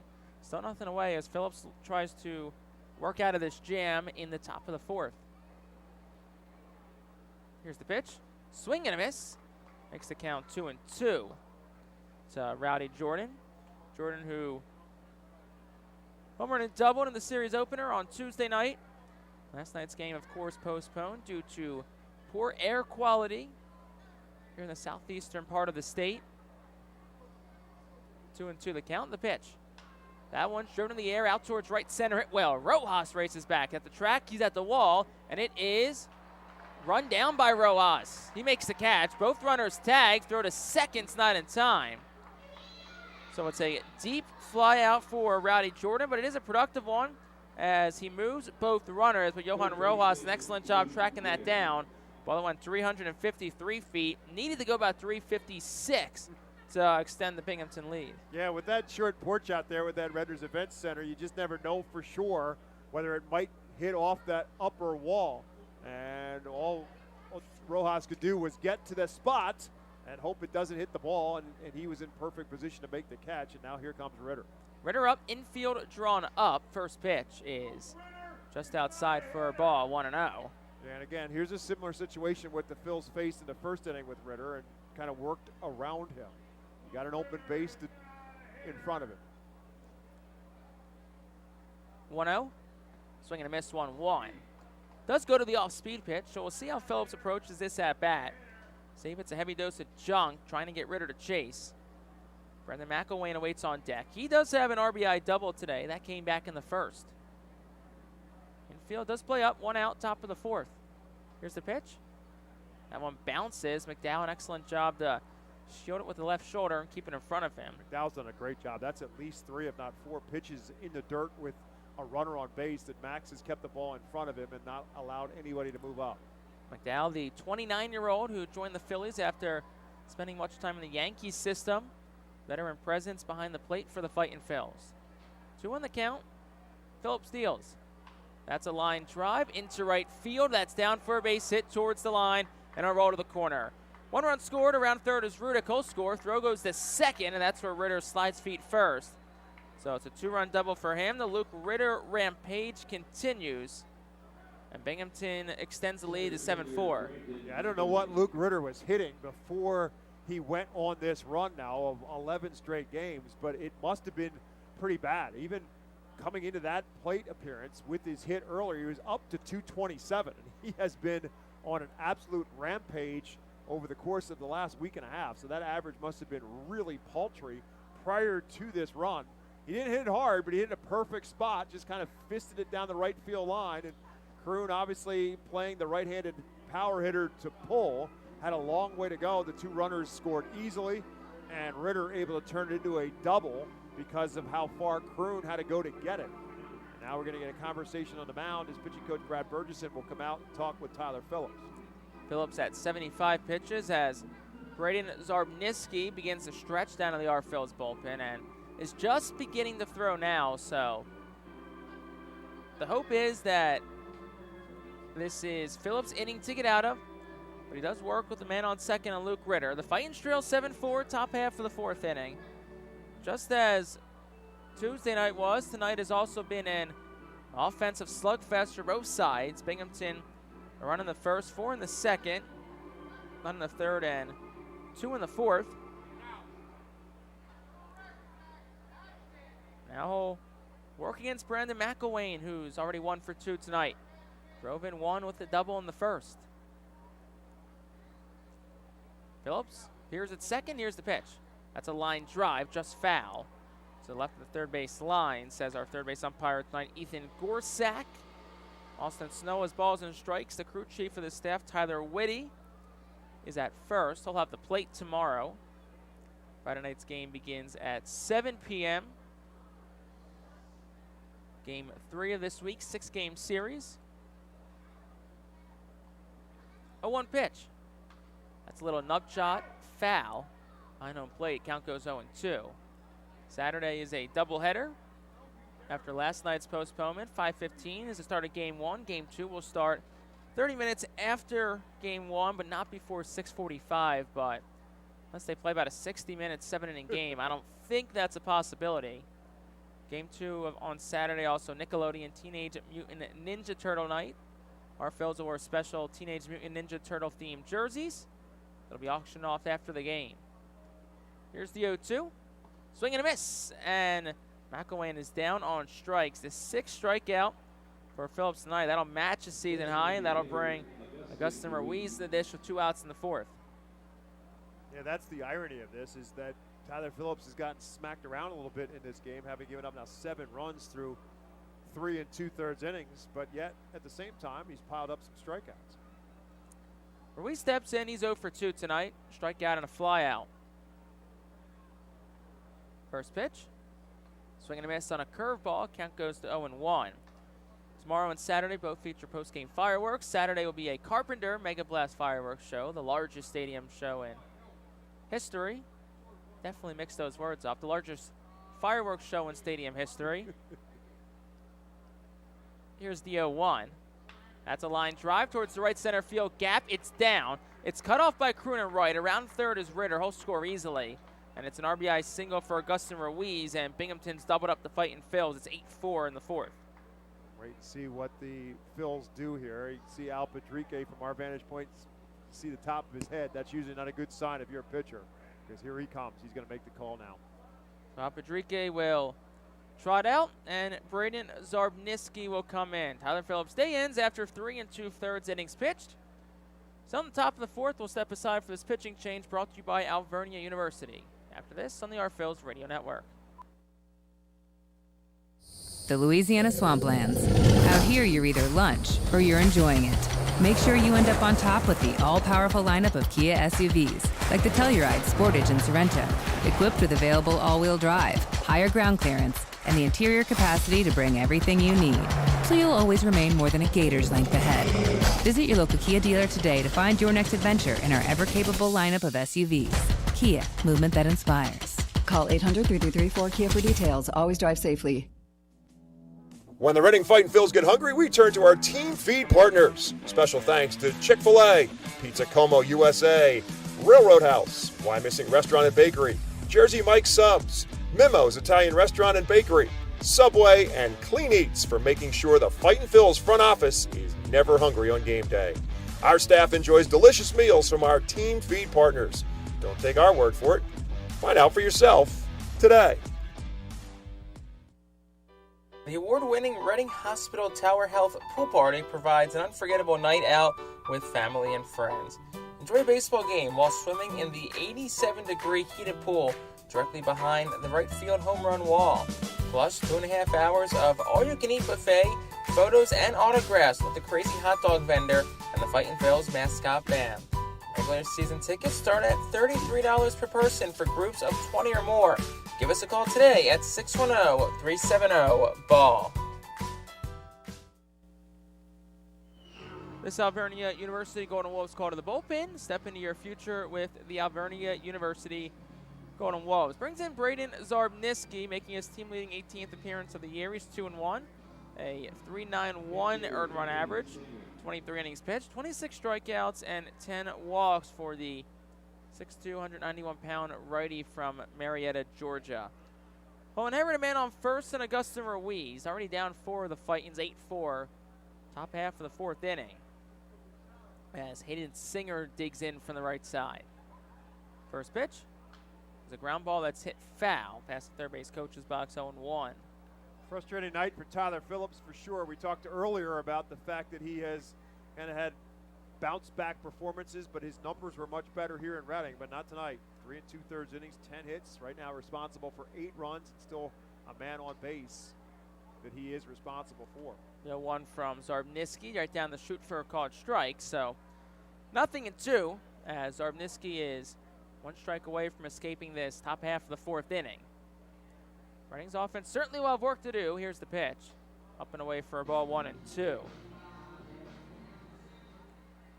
Talking about before the break, just the rest of the week, Saturday, Carpenter Mega Blast fireworks show, tonight and tomorrow fireworks, and then Sunday will feature a Beata Pediatrics sponsored Reading Hot Dogs pennant giveaway to all kids, as the 1-2 is slice foul to the right side and out of play. Count stays 1-2. So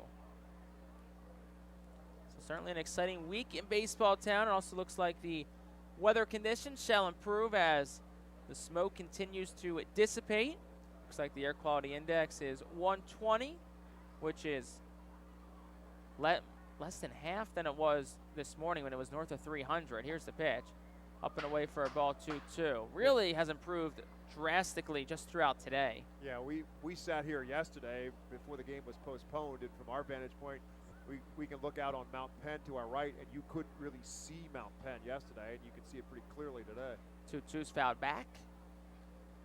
Back at 2 balls and 2 strikes. Yeah, obviously with COVID, there were situations of games being postponed not due to rain, but got to take COVID out of the equation, and far and few between either being postponements because of things that weren't, rain falling from the sky. 2-2. Down low for a ball, counts full to Hayden Singer. So Ruiz from first will be off on the pitch. 3 balls, 2 strikes, 2 outs. Man on first, top half of the fourth. 8-4 our score. Rumble Ponies have the lead in this game 2 of a 6-game set. Zarbniski set at the letters. Throw over towards first. Back in safely is Singer. That's something I always wonder why pitchers don't do more of, especially if you have pickoff moves left. When the count's 3-2, why not at least give it a thought? Because a guy might be going on first move, righty or lefty. Could have him picked off. 3-2, runner goes. upstairs, ball 4. So Sanger battles back and works himself a walk. That'll bring Joe Swazi to the plate, the 7th guy to come to the plate this inning.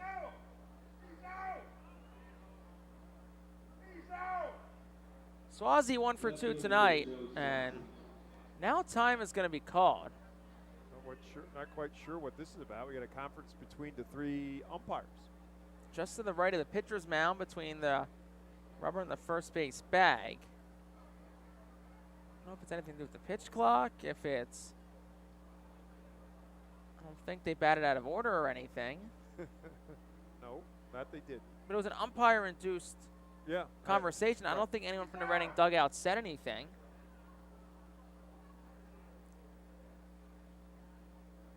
Looks to be a lot of confusion down on the field. Apparently a high-level discussion. Not sure. So the home plate umpire, Austin Snow, kind of like gave a half-hearted point to the... that Sanger is on first base, which he already was, so I'm not quite sure. It looked like Sanger kind of tried to check his swing. Were they talking about that? But usually that's not something... No, you usually appeal. Oh, you know what? Looking at the replay here from Service Electric, I wonder if they were talking about catcher interference. Oh, okay. But so looking at the replay, too, the umpire made a 4. So that means it was a ball and not... Unless there was a miscount. Someone messed up the count. Could have been.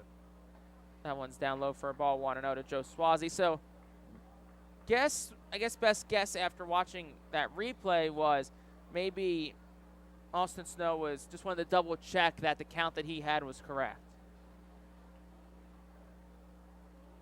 1-0 to Swazi. That's a slider that slides too far outside, 2-0. Swazi 1 for 2 tonight.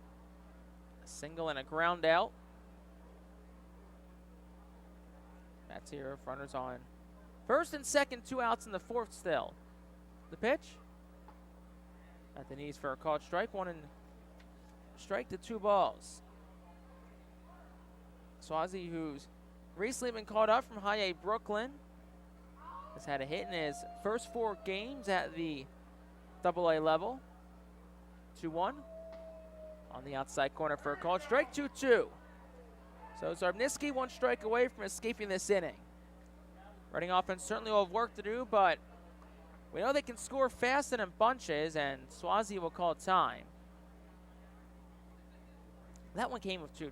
So. Yeah, but still with 2 strikes. But to your point, I think that's when the vast majority of them are calling timeouts, is when they do have 2 strikes. Always a chance to kind of just reset, regather yourself into that 2-strike approach. Here's the pitch. That's a breaking pitch down low. They'll appeal to first where Tyler Whitty will say no swing. So the counts fold means runners will be off and rolling again. 3 balls, 2 strikes, 2 outs, top of the 4th. Fightin Phillies trail 8-4 to Binghamton. Joe Swazi, the batter, 1 for 2 so far tonight. The 25-year-old who's a New York native. Zarbniski deals. That one is cued foul back behind home plate, and the count stays 3-2. We'll do it again, and the runners once again will be off.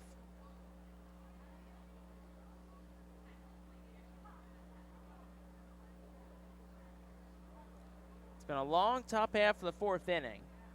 Swazi, the 7th man to come to the plate for Binghamton. Here's the 3-2.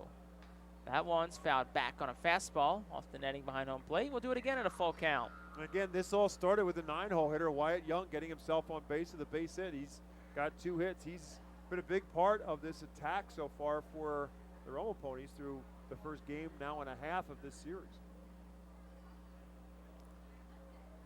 Do the 3-2 a 3rd time. Here's the pitch. Swing and a awkward miss on a fastball that was up and in. And Swazi is down on strikes. That'll finally retire the side in the 4th. Binghamton, though, tacks on 3 more. They do it on 3 hits. There were no errors and 2 left on base for the Rumble Ponies. We'll go to the bottom of the 4th.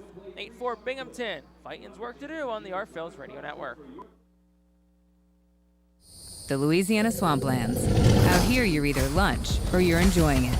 Make sure you end up on top with the all-powerful lineup of Kia SUVs, like the Telluride, Sportage, and Sorento, equipped with available all-wheel drive, higher ground clearance, and the interior capacity to bring everything you need, so you'll always remain more than a gator's length ahead. Visit your local Kia dealer today to find your next adventure in our ever-capable lineup of SUVs. Kia, movement that inspires. Call 800-3334-KIA for details. Always drive safely. When the Reading Fightin' Phils get hungry, we turn to our team feed partners. Special thanks to Chick-fil-A, Pizza Como USA, Railroad House, Why Missing Restaurant and Bakery, Jersey Mike's Subs, Mimo's Italian Restaurant and Bakery, Subway, and Clean Eats for making sure the Fightin' Phils front office is never hungry on game day. Our staff enjoys delicious meals from our team feed partners. Don't take our word for it. Find out for yourself today. The award-winning Reading Hospital Tower Health Pool Party provides an unforgettable night out with family and friends. Enjoy a baseball game while swimming in the 87-degree heated pool directly behind the right field home run wall. Plus 2.5 hours of all-you-can-eat buffet, photos, and autographs with the crazy hot dog vendor and the Fightin' Phils mascot band. Regular season tickets start at $33 per person for groups of 20 or more. Give us a call today at 610-370-BALL. Ethan Wilson leads things off. Bottom half of the fourth inning, 8-4. Binghamton has the lead. Jake Starr, Bob McCool, thanks for joining us on this breezy Thursday night in Reading. First pitch from Chase Seen is fouled straight back from Ethan Wilson. Count goes to 0-1 on him. Wilson, who had a big hit back into the second, a 3-run home run to right. 0-1 pitch to Wilson. Upstairs for a ball, 1-1. Wilson, the Phillies' number 14 ranked prospect. One of 5 top 30 prospects on this R-Phil squad. 1-1. That's down and in for a ball, 2-1. Wilson, a .268 hitter overall in the year.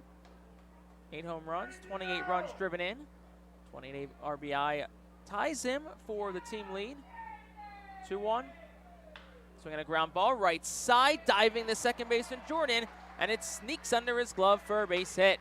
Back-to-back at-bats with a hit for Wilson, as it looks like he's starting to get the bat feeling good again, and that'll bring up Nick Podkol. Yeah, you talked about it before and after he hit the 3-run home run his last time up, that maybe that's the switch that turns Ethan Wilson back on. He was ridiculously hot not a couple weeks ago. He was the Eastern League Player of the Week a couple weeks ago, and the bat's kind of been struggling a little bit since that point in time, and having him hot again would be huge for this team. First pitch to Nick Podkol, misses up and in for a ball, 1-0. Wilson 1 of 3 off the bat on that ground ball that skittered by the second baseman Jordan. Now it's Nick Podkol. He's 0 for 1 with a strikeout tonight. Chasing a long pause, the pitch. That is at the letters for a called strike, 1-1.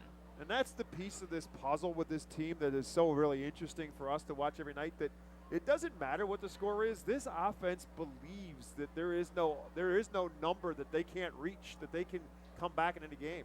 Podkol takes down low for a ball, 2-1. And there's zero reason to have any doubt. I mean, we're 52 games into the season now, and I think that's a big enough sample size to say, like, what this offense has shown is what this offense is at this point, and that's pretty much the best offense in the league. Here's the pitch.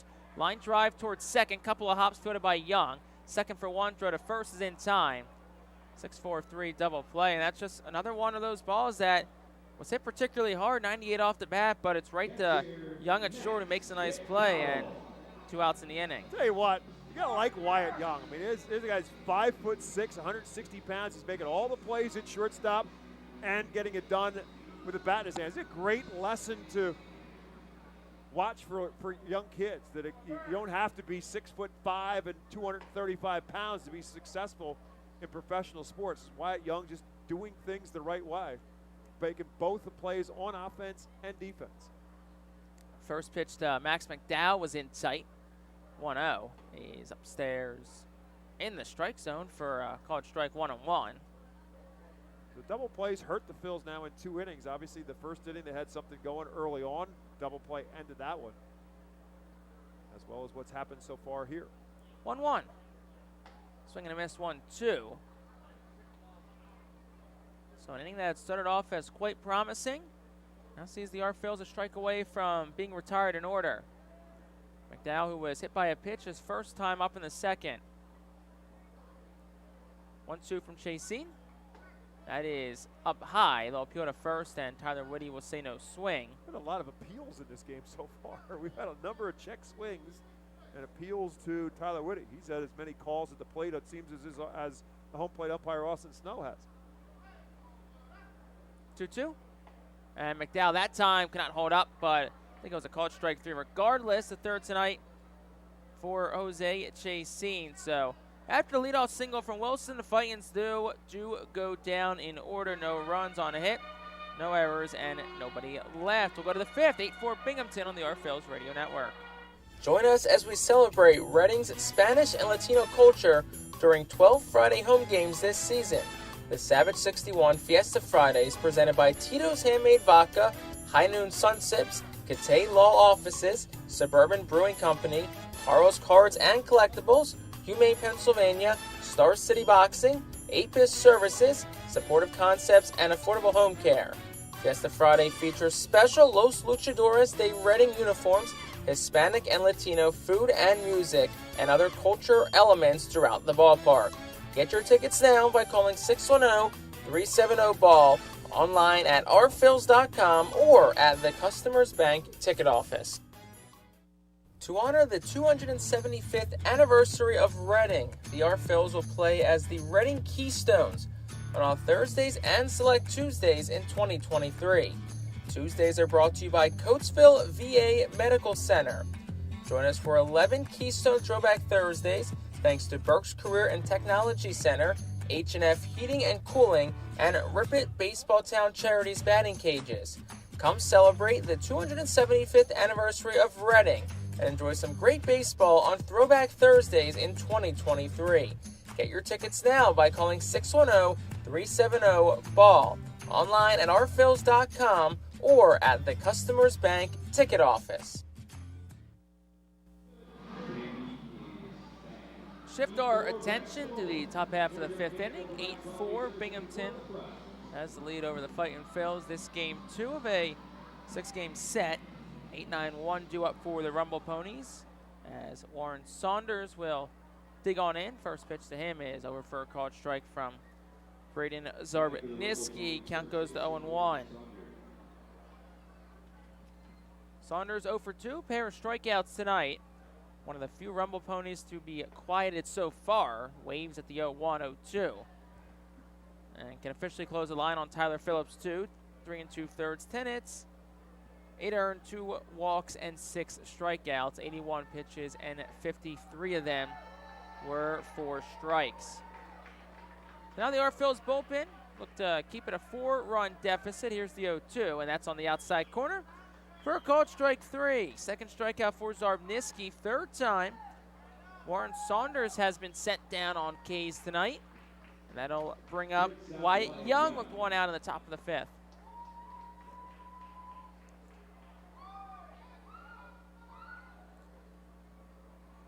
Wyatt Young, excellent night so far. He's 2 for 2, a double and a single, 2 runs scored. Binghamton bullpen very quiet, as you might expect. Lifted in the air, out towards left. Wilson starts back, then he darts in. He'll make the catch on the run for out number 2, and the Phils are 1 out away from their first 1-2-3 inning of the night, but I haven't seen it as much tonight, but on Tuesday night as the smoky haze began to work its way into Reading, saw a lot of the outfielders kind of struggle to read fly balls, and Wilson started back and had to dart in at the last second. Yeah, I think a lot of Tuesday night's issues had as much to do with the wind as anything, but I think that instinctually for an outfielder, your first move should be to make a step back, and that's what Ethan Wilson did. But again, Wyatt Young, small and a left-hand hitter, just kind of poked that the other way, and Wilson broke back and then realized, nope, it's not nearly as far as I thought it was off the bat, and it's because it's just much easier to run in on a fly ball than it is to run back. Pitch, and that is down low for a ball, 2-0. The 3 guys in the outfield for the Phils, and Wilson in left, Rojas in center, and Crew in right, all of them can run. They can cover a lot of ground out there. Probably one of the best defensive outfields that you'll get. Here's the pitch. That one is a fastball that was up in the zone, and it is obliterated deep to right field, and it's gone. Matt Rudick, his 8th home run of the season on a ball that was absolutely crushed. 350, 100 off the bat, into the pool, and it's 9-4. Binghamton has the lead. 3rd home run of the night now for Binghamton. They had a couple of home runs on Tuesday night as well. 8th of the season for Rudick. And again, pitches up high. And that's where Tyler Phillips got himself in trouble. And Zarbniski the same thing. Belt-high fastballs are going to go a long way to professional hitters. So that'll bring Rowdy Jordan to the plate now for Binghamton. 2 outs here in the top of the 5th. First pitch is off-speed pitch down the chute for a called strike 0-1.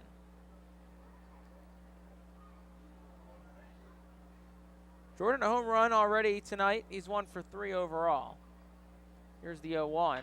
That's a line drive hit hard but foul towards the Fightin's bullpen, as the relievers down there will scatter quickly to get out of the way of it. And the count's 0-2.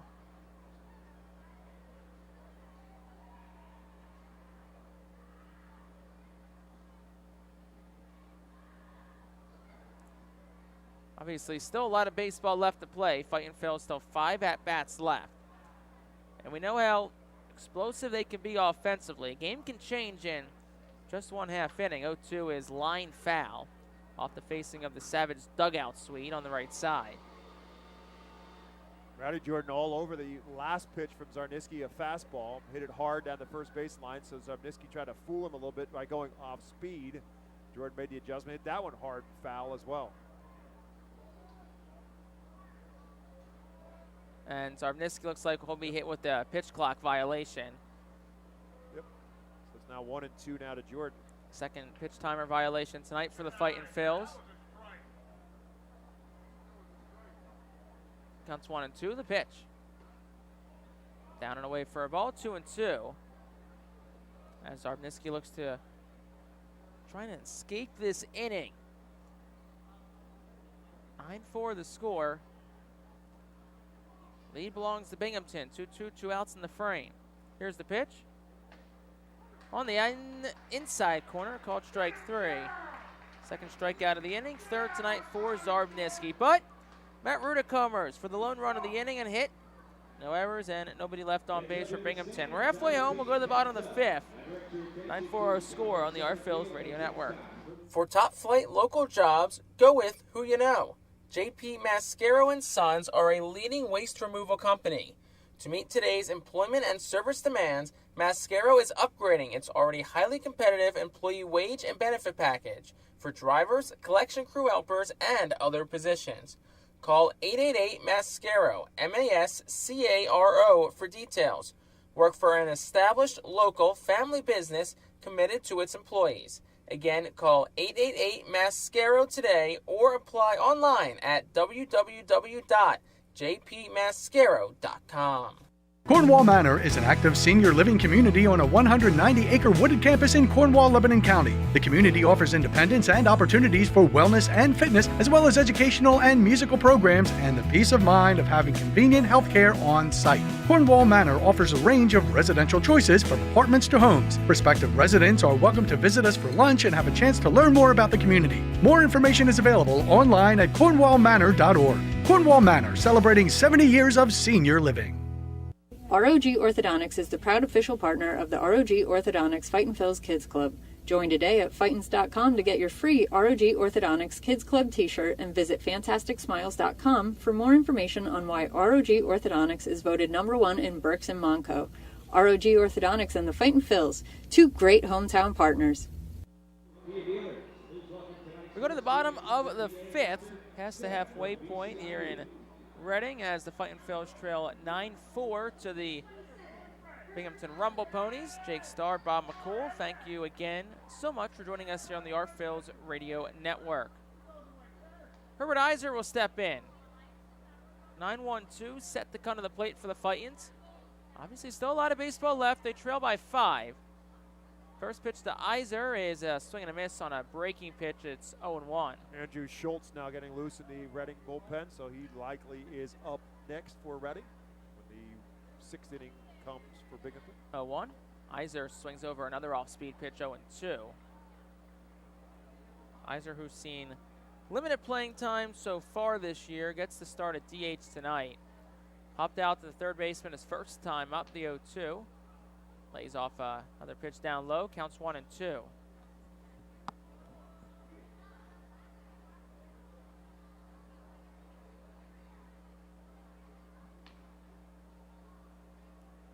JC set for the windup, and here's the pitch. That's a line drive out towards right. It's down towards the line.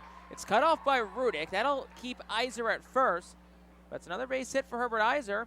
Third straight game with a hit. Fifth straight game reaching base. Talking with Tyler Henson before about Herbert Iser and what he's credited him with. You mentioned he has not been in the mix for the Phils a whole lot this year. They have had him on the development list, off and on it a couple of times. But he talks about how even whether he's on the development list or not, they're still here and they're still working. And how he's continued to work and work hard for his opportunity. First pitch to Stokes upstairs for a ball, 1-0. I think the cool thing about this group this year is the three guys who started the year off on the development list, Nick Poggle, Herbert Iser, Madison Stokes. Obviously, Stokes and Iser have become regulars, but even Iser, who's seen very limited action, has made the most of every opportunity. 1-0, upstairs for a ball, 2-0, which I think says a lot about the culture of this team. Yep. And I think it's the culture that starts up top from manager Al Padrique, where every guy in that clubhouse he believes in, and he's always going to give you an opportunity to pounce on it. And, you know, all three of those guys we just mentioned have pounced on opportunities. Pitch to Stokes is on the outside corner for a called strike, 2-1. Yeah, and when you have a guy who made a living, as Al Padrique did, not just in the game of baseball, but kind of that kind of guy as a role player, as a utility kind of player, whether it was in the minors or in the major leagues, I think he appreciates those guys so much more. Stokes takes it on the outside corner for a called strike, 2-2. And we'll have the skipper on tomorrow night in our pregame show, but last week in the Harrisburg series when we had him on, and I brought up Madison Stokes, and he just kind of got a big smile on his face when I brought up Madison Stokes. Like, he reminded him of himself, and he just kind of likes the way Stokes approaches the game and the versatility he has. 2-2. Stokes slaps it foul to the right side. Out of play. Stokes played every one of the infield positions last year in his time in Reading. He's played every one of the outfield positions between this season and last season. The only thing he hasn't done is pitch and catch. 2-2 the count, the pitch. That's on the outside corner, called strike 3. I don't think Stokes loved the call, and looking at our strike zone here, it looked like it was a bit outside, but like we saw from Ethan Gorsak the other night, we're seeing the same thing from Austin Snow tonight, a wider strike zone. And, I mean, it's been called both sides, and it's been called all night. And that'll bring Carlos De La Cruz to the plate. De La Cruz 1 for 2 tonight. First pitch to him. Big swing and a miss, 0-1. De La Cruz with a hit in the first, extended his on-base streak to 23 games, hit streak to 14 in a row. Pitch, up and away for a ball, 1-1. Overall, De La Cruz, the .279 hitter, 11 home runs and 28 runs driven in. We know how he can change a game with one swing of the bat. We've seen it multiple times this year. 1-1. De La Cruz lines one to short, couple of hops for Young. He fields the second for one, throw to first is low. Scooped out by Saunders, and it's a 6-4-3 inning-ending double play. So, after leadoff hit, Fightin Phillies end up going 3 up and 3 down. No runs on a hit, no errors, and nobody left on base. We'll go to the 6th, 9-4 Rumble Ponies on the Phillies Radio Network. Cornwall Manor is an active senior living community on a 190-acre wooded campus in Cornwall, Lebanon County. The community offers independence and opportunities for wellness and fitness, as well as educational and musical programs, and the peace of mind of having convenient health care on site. Cornwall Manor offers a range of residential choices from apartments to homes. Prospective residents are welcome to visit us for lunch and have a chance to learn more about the community. More information is available online at cornwallmanor.org. Cornwall Manor, celebrating 70 years of senior living. Our Phils fans can continue to expect great performances all season long on the Burke's Commercial Roofing stage. It's the home of great local talent, including the Our Phils mascot band. Brooks Commercial Roofing prides itself on being a locally owned and operated company that puts an emphasis on customer service. They provide free on-site estimates and can handle any size repair, restoration, or replacement. Visit BrooksCommercialRoofing.com or call 610-717-3949 for more information. And don't forget to sit back, relax, and enjoy the show at the Brooks Commercial Roofing stage at America's Classic Ballpark. To enjoy a perfectly crafted 1893 from the makers of Pepsi Cola, you must first appreciate its carefully selected ingredients. A dash of cola nut extract, a hint of real sugar, a splash of sparkling water, and a generous amount of attractive spokesperson. Trust me, I'm gorgeous. Cheers to 1893 boldly blended colas, a delicious balancing act of premium ingredients from the makers of Pepsi Cola. Top half of the 6, 9-4 our score. Binghamton leads, and it brings us to Alvernia University. Golden Wolves call to the bullpen as Andrew Schultz enters for the Fightin' Phil's 16th game this year for him. First pitch to Ritter is outside for a ball 1-0. Schultz making his 16th appearance of the year. He's pitched in 16 1/3 innings, has gone 5 straight scoreless appearances. Schultz has 1-0. Outside for a ball 2-0. Schultz, who struggled out of the gate this year, but has certainly been pitching really good baseball as of late. You'd love to see for the Fightin' Phil's get them another Bible arm out of the bullpen. Next pitch is over for a called strike, 2-1. The final numbers now for Zarbnisky: an inning and a third, a hit, a run, obviously the solo home run, a walk, and a strikeout, and 3 strikeouts, excuse me. Matt Rudick's solo home run, the damage against Zarbnisky. Next pitch is slapped in the air high towards foul territory on the right side. Kroon, the right fielder, races over, but it'll go out of play foul. That'll make the count 2-2 to Ritter. Schultz is 6'4", 195 righty from Alpharetta, Georgia. Even at the count here to Luke Ritter. Ritter, who's already had an excellent night. Reached base all 3 times. Here's the pitch. That one slapped foul out of play.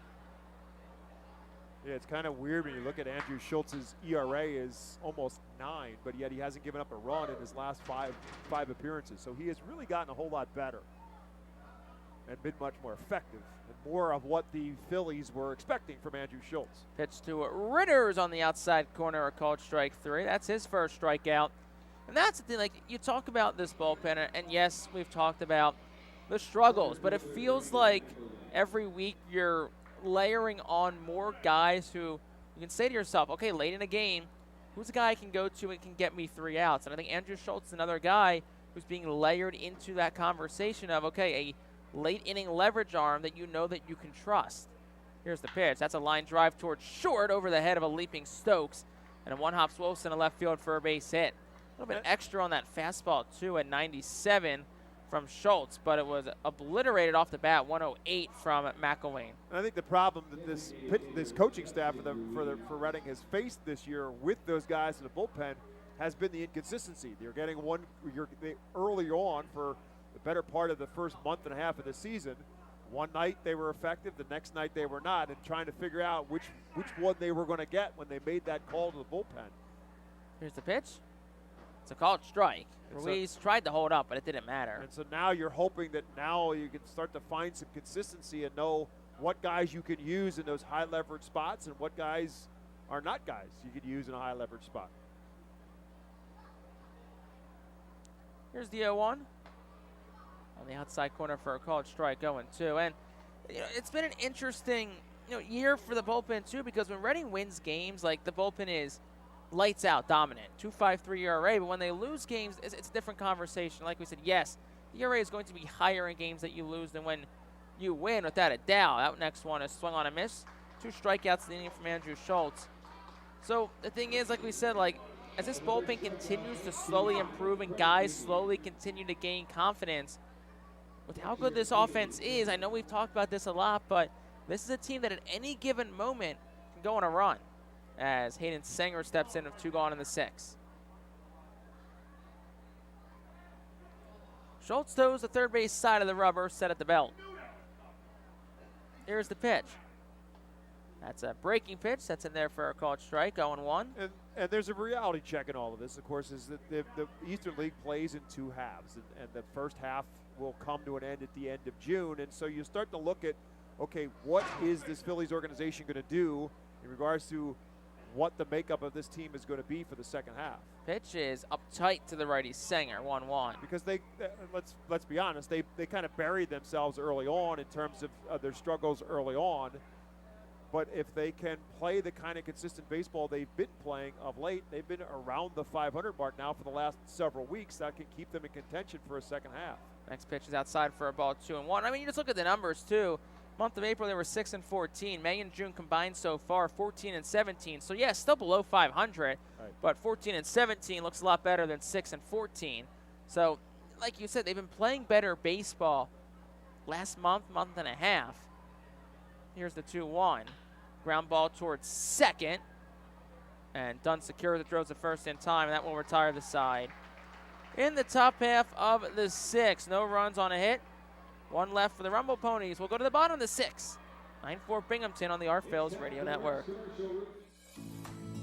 The Reading Fightin' Phillies are proud to partner with Berks County Mental Health and Disabilities Program. Together, we are striking out the stigma in order to raise community awareness about mental illness and suicide prevention with 3 simple words. Are you okay? The help is to begin a conversation to show Berks County that we care. Suicide hurts and affects everyone, but help is here. We will work together to help raise awareness about suicide and identify what we can do as a community to prevent it. People in need of assistance and support should call Crisis Intervention at 610-379-2007. Spend some quality time with the family by taking them out to the ball game every Sunday home game at FirstEnergy Stadium.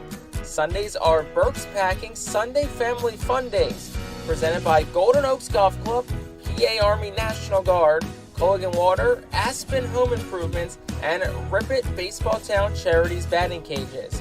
Get 4 tickets, 4 hot dogs, and 4 sodas for only $56 when purchased in advance. Join us for Berks Packing Sunday Family Fun Days at all Sunday home games all season long at FirstEnergy Stadium. Looking for the place to have the ultimate family fun at the Fightin' Phils game? Look no further than Capital Blue Cross Funland. Capital Blue Cross Funland features the most exciting games and entertainment at the ballpark, including speed pitch, mini golf, ring toss and peach basket toss, mascot autograph booth, a bounce house, and the incredible giant inflatable slide. Bring your family to all the fun at their next Phils game at Capital Blue Cross Funland. Part of the lineup due up for the Fightins. 3-4-5, starting with Johan Rojas. Bottom half of the 6th inning. 9-4 Binghamton has the lead. And Bob, we were talking about at the break. Now is the time to start chipping away. And that's what they did in that 3-game win streak they had in that Harrisburg series. They were in a couple situations where, you know, you're not going to get 5 back necessarily all in one shot. Get 2 here, get another one here, and chip away at it. First pitch to Rojas is on the outside corner for a called strike. But then again, the flip side of that is if you're going to do that, and if that's what ends up happening, this is where your bullpen has to hold Binghamton here and allow you to get back in this. 0-1. That's a ground ball, right side, racing over is Jordan, and it sneaks under his glove into right field for a base hit. I mean, if Jordan fielded that, I don't know if he would have had Rojas at first with how fast he is, but you got the leadoff man on. Granted, yes, the last 2 innings you got the leadoff man on, and he was erased by a double play. You got the hot part of your lineup coming up. Now's the time to get the bats to work. Yeah, when they've stayed away from the double play, they've been productive in the second and third, but the double play has hurt them in the other 3 innings. 3 double plays have kind of snuffed out some potential rallies for Reading to this point. Oliver Dunn steps in, throws over to first. Rojas, a big lead, but he's back and head first, and look to our left, and Phillies just won. Yes, they did. Phillies just walked off the Cody Clemens with a game-winning Cody Clemens. That is Dad Roger in the booth tonight. Not in our booth, in the Phillies booth. Not in ours. Here's the pitch. That one's up and tight towards the head of Dunn. 1-0. That was close. That was at his head. That's scary too. Yeah, you have 95 riding up at the head. I don't care if it's 85. It's coming at your head. It's scary. So Dunn will dig his way back in. 1-0 pitch.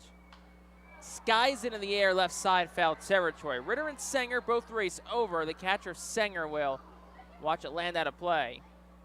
So, yeah, the Phils were down 2-1. The Tigers got a run at the top of the ninth. They go up 2-1, and the Phils put 2 across in the bottom of the ninth with a game-winning base hit from Cody Clements. So they win it 3-2 and sweep the Tigers.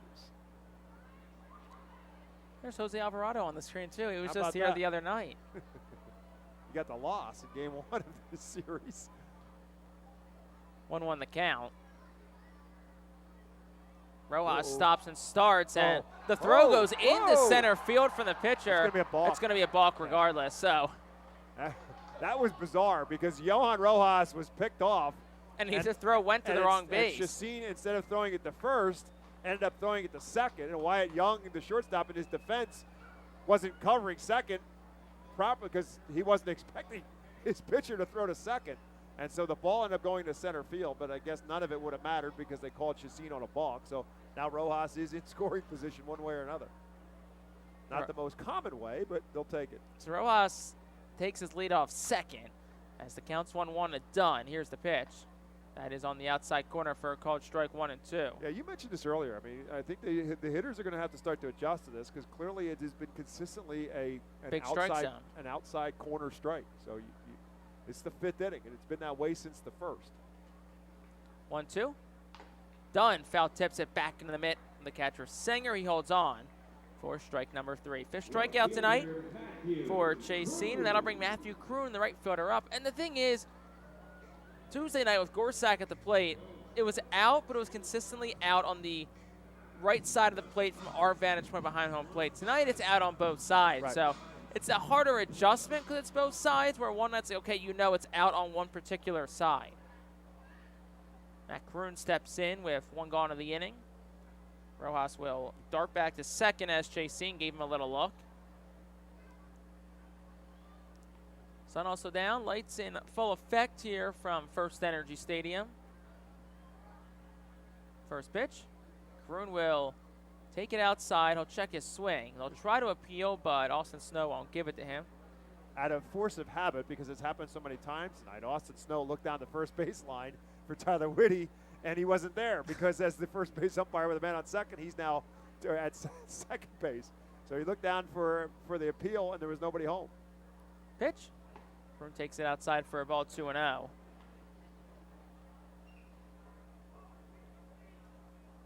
Chacin will reset and retow the first base side of the rubber as Johan Rojas leads off a second. Jordan, the second baseman, shades towards the bag. Here's the 2-0. Kroon takes outside 3-0. Really opens up the right side of that infield for Matthew Kroon, and he's pretty good at getting the ball through the right side of the infield. I mean, with where Rowdy Jordan is, anything on that right side that Warren Saunders can't get at first base is going through. Here's the pitch. That's on the outside corner for a called strike 3-1. And again, as we've been talking about, the Chacin has been working that outside corner. That's why he's got a number of those strike calls on the outside corner. 3-1 the Kroon. Here's the pitch. It's in the air out towards shallow center. Racing in is McElwain, the center fielder. Holtkamp under to make the catch. Route number 2. That'll bring Ethan Wilson to play. He's due for 2 tonight, including a home run. See if Fightin's can at least try and get 1 back here in the inning.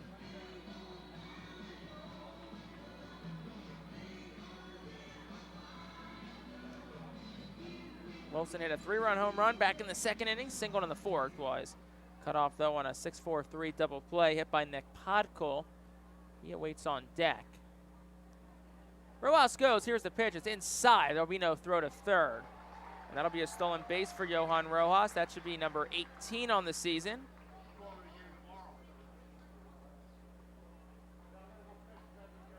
So Rojas now stands at third. First pitch to Wilson was a ball. Counts 1-0. Rojas a big lead off third. Not being held on. Here's the pitch. Wilson fouls it straight back to the netting behind home plate. 1-1. Infield will play Wilson a pole to the right side. Jordan Saunders straight away. Shortstop Young plays 2 steps to the left of the second base bag. 1-1. Wilson a swing and a miss on a fastball that rose up and into the lefty. The count goes 1-2.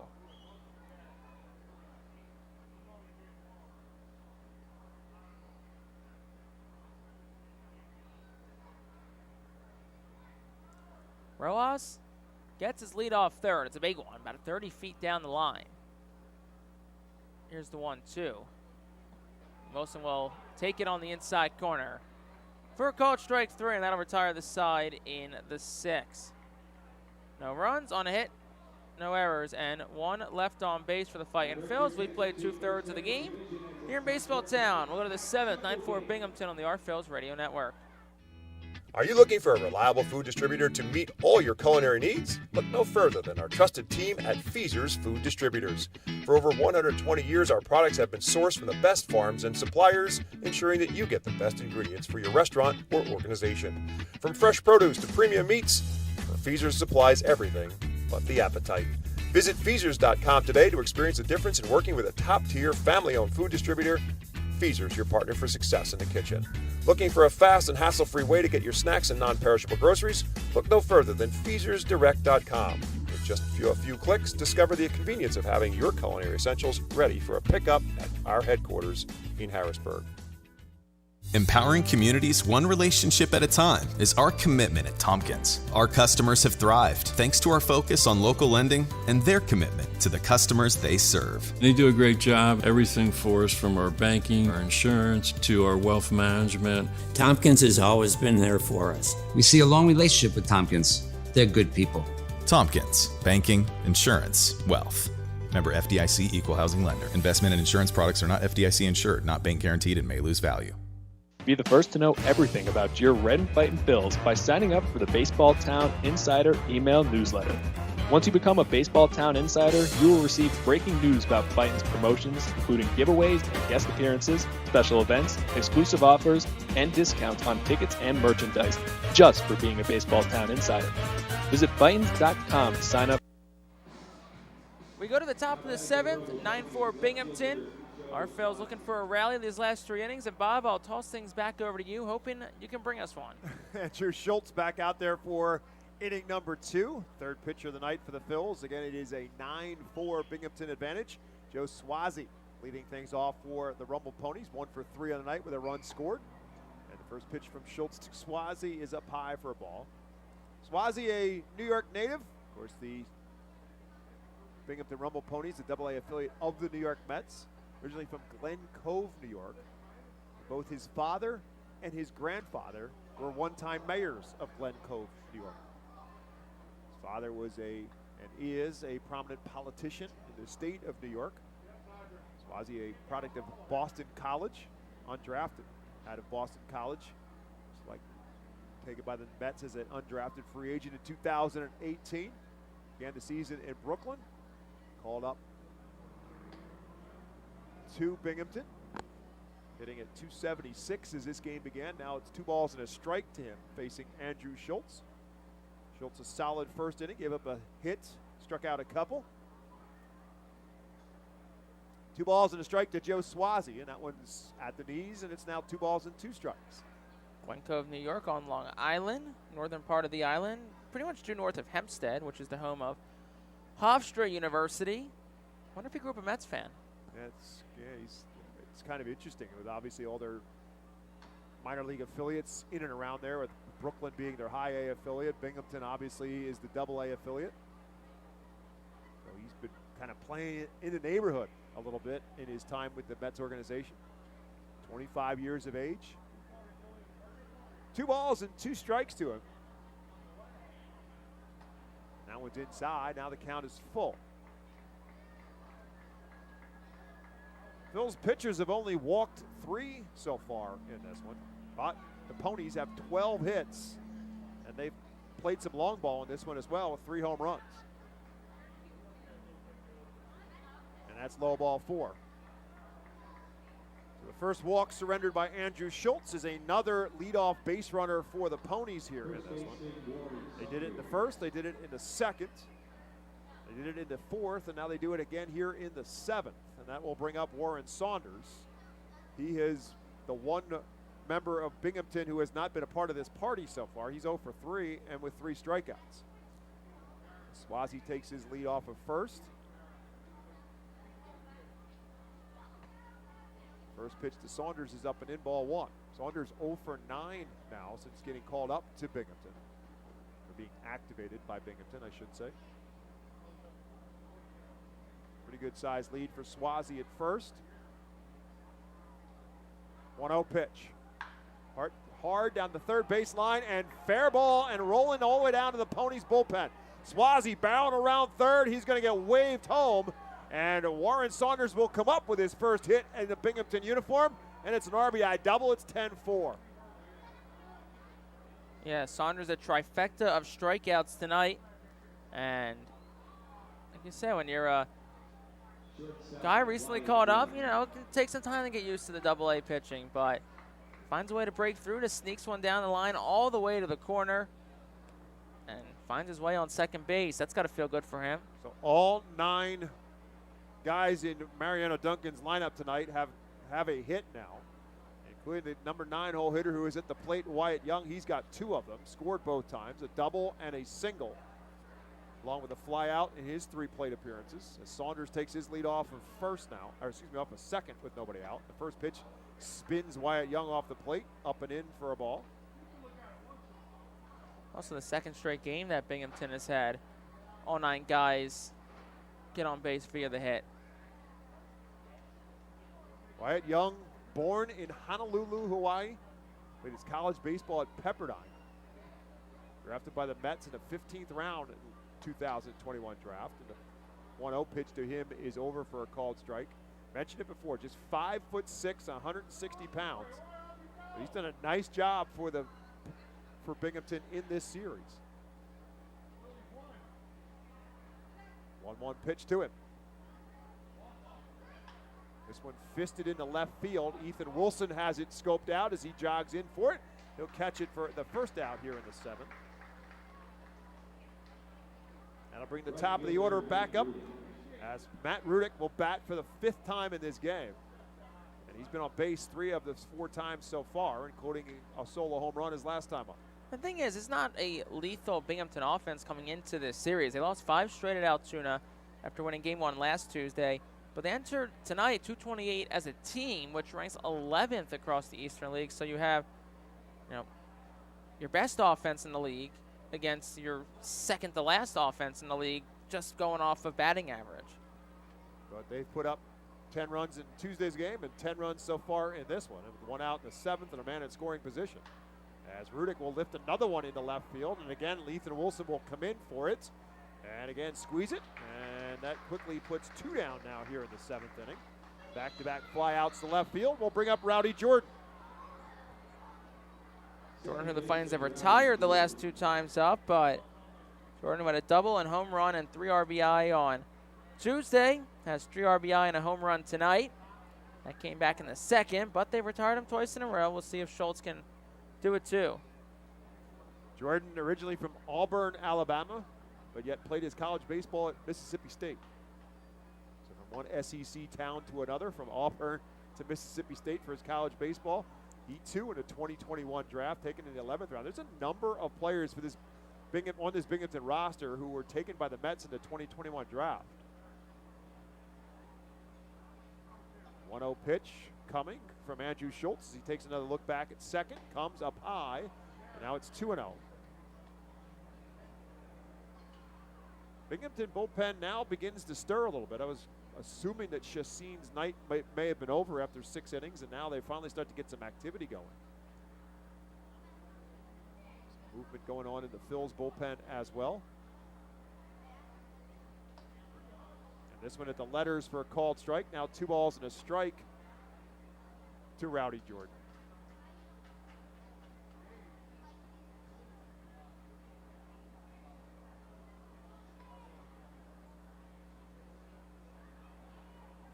Warren Saunders takes his lead off of second. Schultz comes to the plate. Fouled straight back. It's 2-2. Like Zach Lingenfelter up in the Phil's bullpen.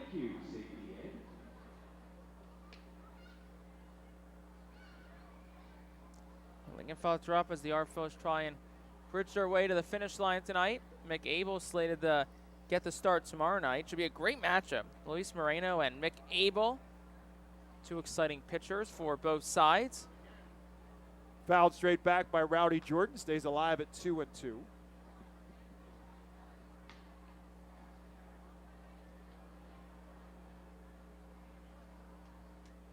Dyson Acosta is the pitcher who is loosening up in the Rumble Pony bullpen. See if we see him in the 7th. Pitch. Lifted straight up in the infield, in foul territory. Carlos De La Cruz will catch it for the 3rd out. So the Ponies come up with another run here in the 7th. They do it on one hit. They leave one. 7th inning stretch time at America's Classic Ballpark. When we get back, it is now a 10-4 Binghamton lead. Nursing home neglect is a serious problem. If you or a loved one has suffered from bed sores obtained in a nursing home or a fall down in a nursing home resulting in a fracture, our friends at Swartz Culleton can help. Call the attorneys at Swartz Culleton for a free consultation. Their phone number is 1-800-JUSTICE. That's 1-800-587-8423. Once again, call 1-800-JUSTICE today. Swartz Culleton is a proud sponsor of the Reading Fightin' Phils. International Fireworks is the official fireworks provider of the Phillies. International Fireworks shoots every fireworks show throughout the season, including 8 Mega Blast fireworks shows. International Fireworks also provides the pregame fireworks after the national anthem at each game. International Fireworks has a nearby retail store in Douglasville, Pennsylvania, where you can purchase all of your fireworks. Visit fireworksorus.com for more information about the International Fireworks retail store in Douglasville. Thanks again to International Fireworks, the official fireworks provider of the Phillies. There's a weekend in July where the baseball world revolves around a village in upstate New York. Baseball Hall of Fame induction weekend in Cooperstown is an unforgettable experience filled with family-friendly activities and priceless moments. Make your plans today for July 21st through the 24th for the induction of Fred McGriff and Scott Rowland as the class of 2023. Visit baseballhall.org today for the entire schedule. See you in Cooperstown, where the journey becomes legend.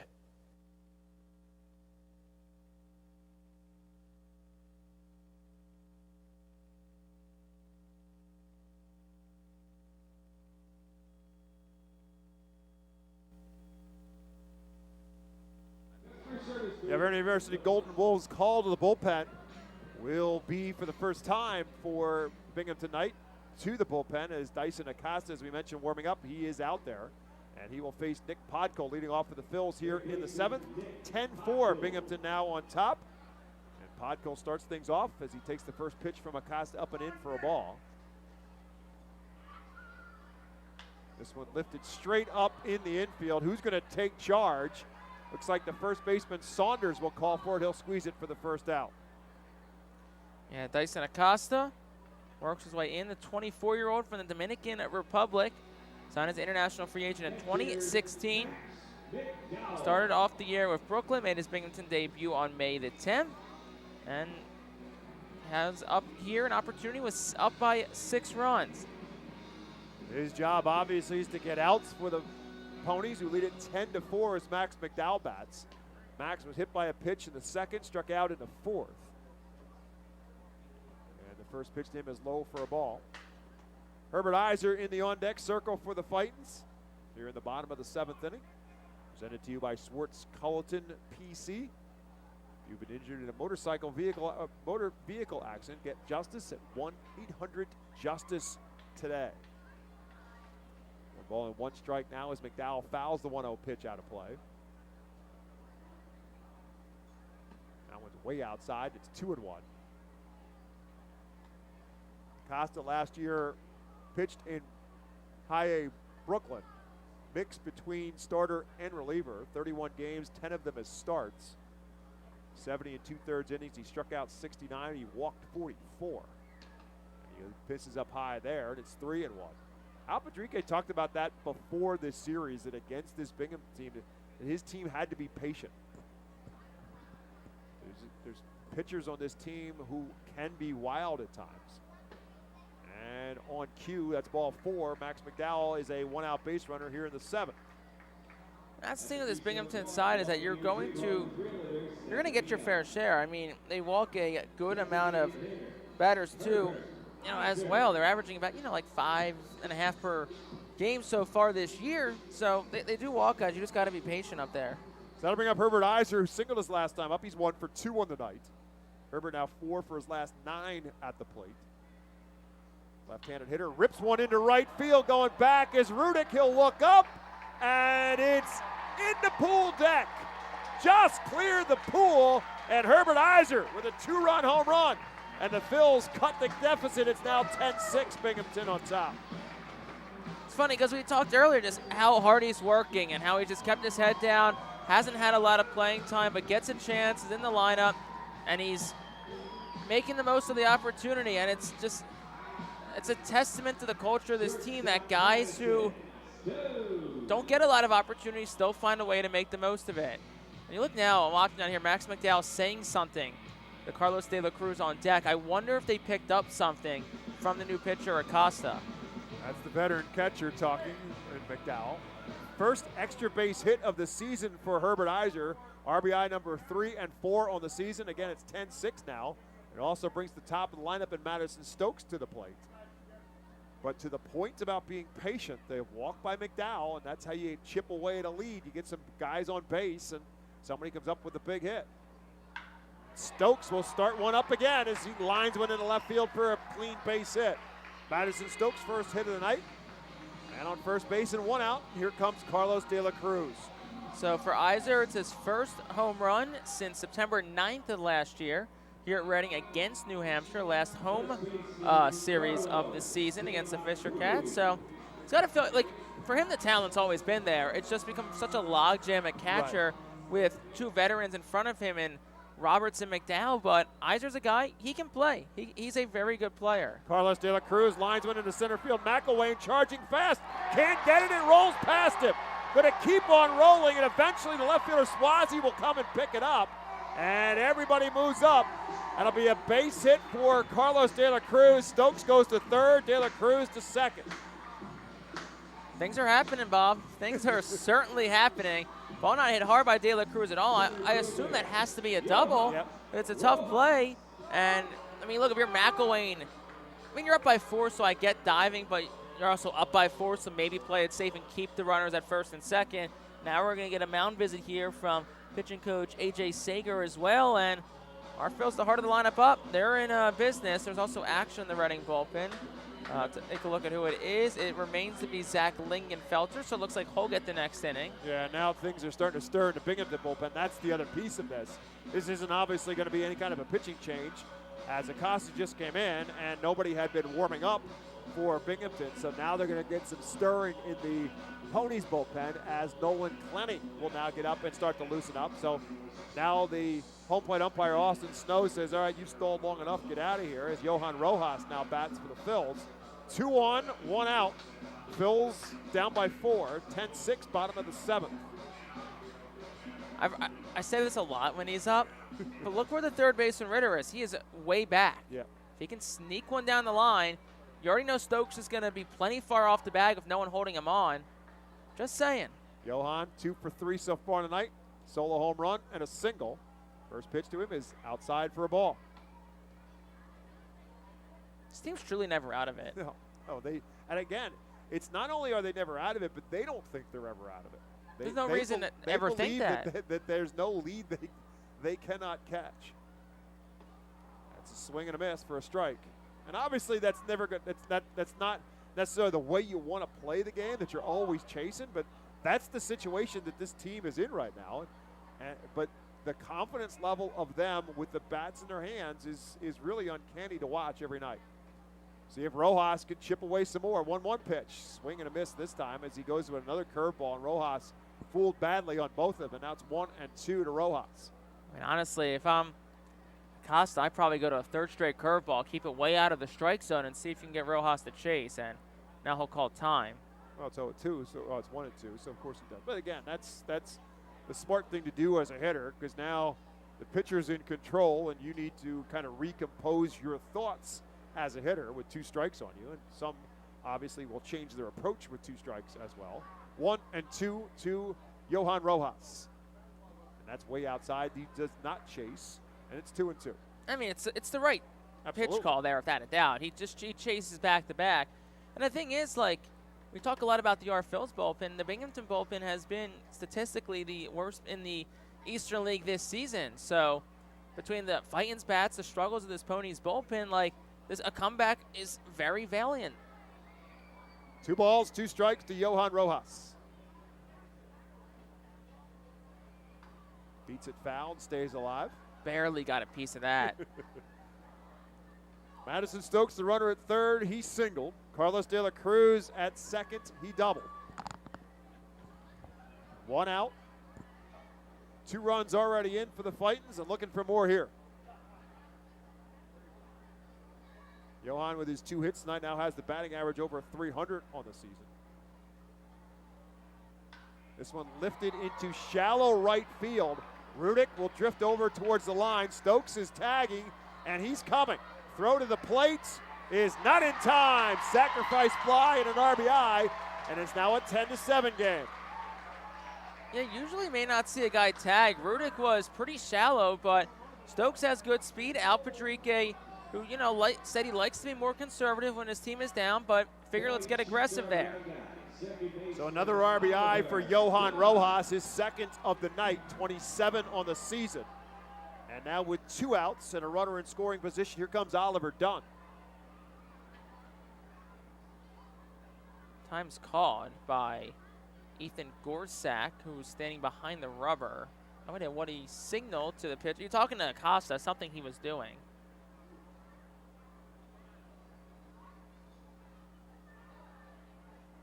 Dunn 1-0 for 2 on the night.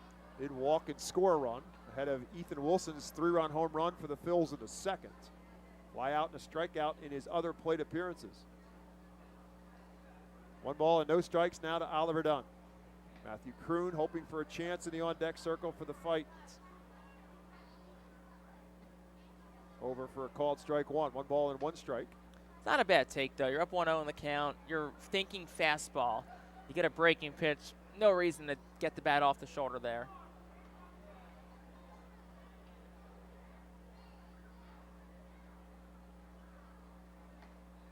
That's way outside. Now it's 2-1. Right fielder Matt Rudick plays Oliver Dunn pretty far off the line in right field, pretty much straight away behind the second baseman. If Oliver Dunn pulls one down the right field line, he's going to run for a long time. 2 balls and a strike to it. That's way inside. Now it's 3-1. Yeah, catcher Sanger brought that one back a good, probably half a foot. But now you got a hitter's count.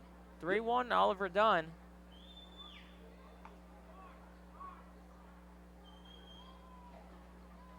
Costa from the stretch takes a look back at De La Cruz, comes to the plate. Lined into left field, long run for Swazi. He will not get it. Carlos De La Cruz will score. Oliver Dunn with an RBI double. It's 10-8. Cool, that was close. I thought for a second Swazi was going to make a remarkable catch, but it just got over his head. Sheets RBI guy also delivers. And let's take a look at this replay here up on the video board. Swazi got spun around a little bit. Yeah, got all twisted and turned up, and now the tying run's up. Actually kind of, in theory, kind of overran it a little bit if you kind of use the football terminology, and this is going to be it now. Mariano Duncan, the acting manager for the Binghamton Ponies, will make the Alvernia University call the bullpen. We'll have it for you when we come back to America's Classic Ballpark. Nursing home neglect is a serious problem. If you or a loved one has suffered from bed sores obtained in a nursing home or a fall down in a nursing home resulting in a fracture, our friends at Swartz Culleton can help. Call the attorneys at Swartz Culleton for a free consultation. Their phone number is 1-800-JUSTICE. That's 1-800-587-8423. Once again, call 1-800-JUSTICE today. Swartz Culleton is a proud sponsor of the Reading Fightin' Phils. Celebrate the history of our national pastime at the National Baseball Hall of Fame and Museum in Cooperstown. See priceless treasures that'll bring your baseball memories to life. Connect with events that have shaped and changed the game and our country. Our stories to tell, your memories to share. Plan your visit today at baseballhall.org.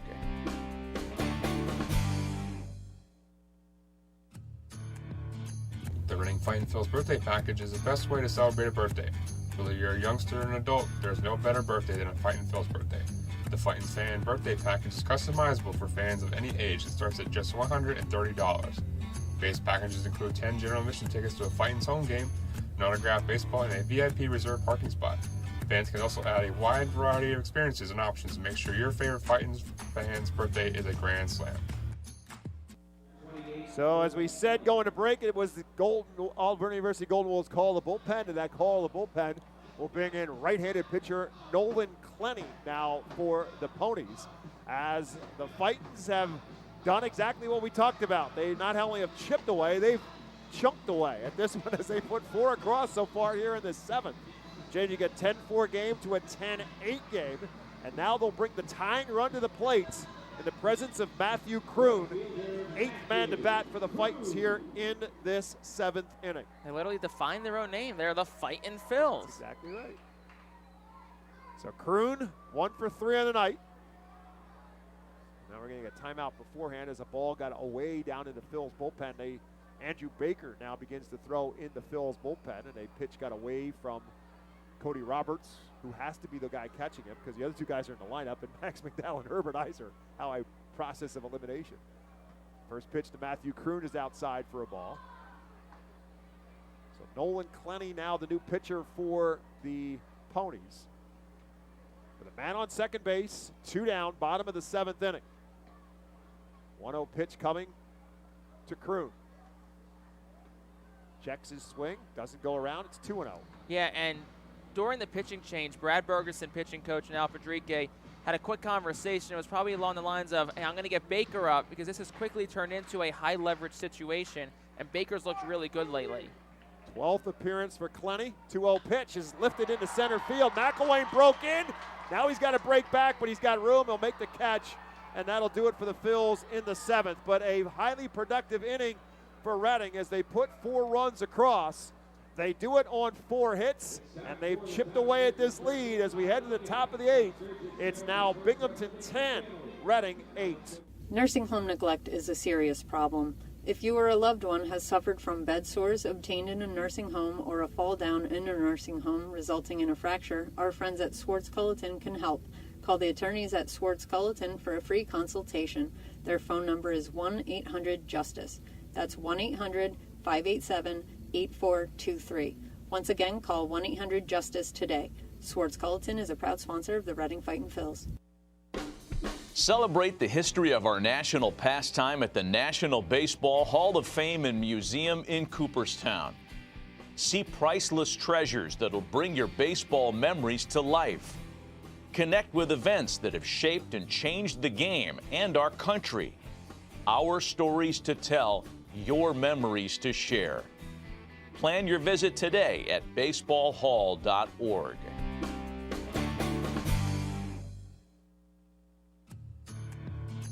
The Reading Fightin Phil's birthday package is the best way to celebrate a birthday. Whether you're a youngster or an adult, there's no better birthday than a Fightin Phil's birthday.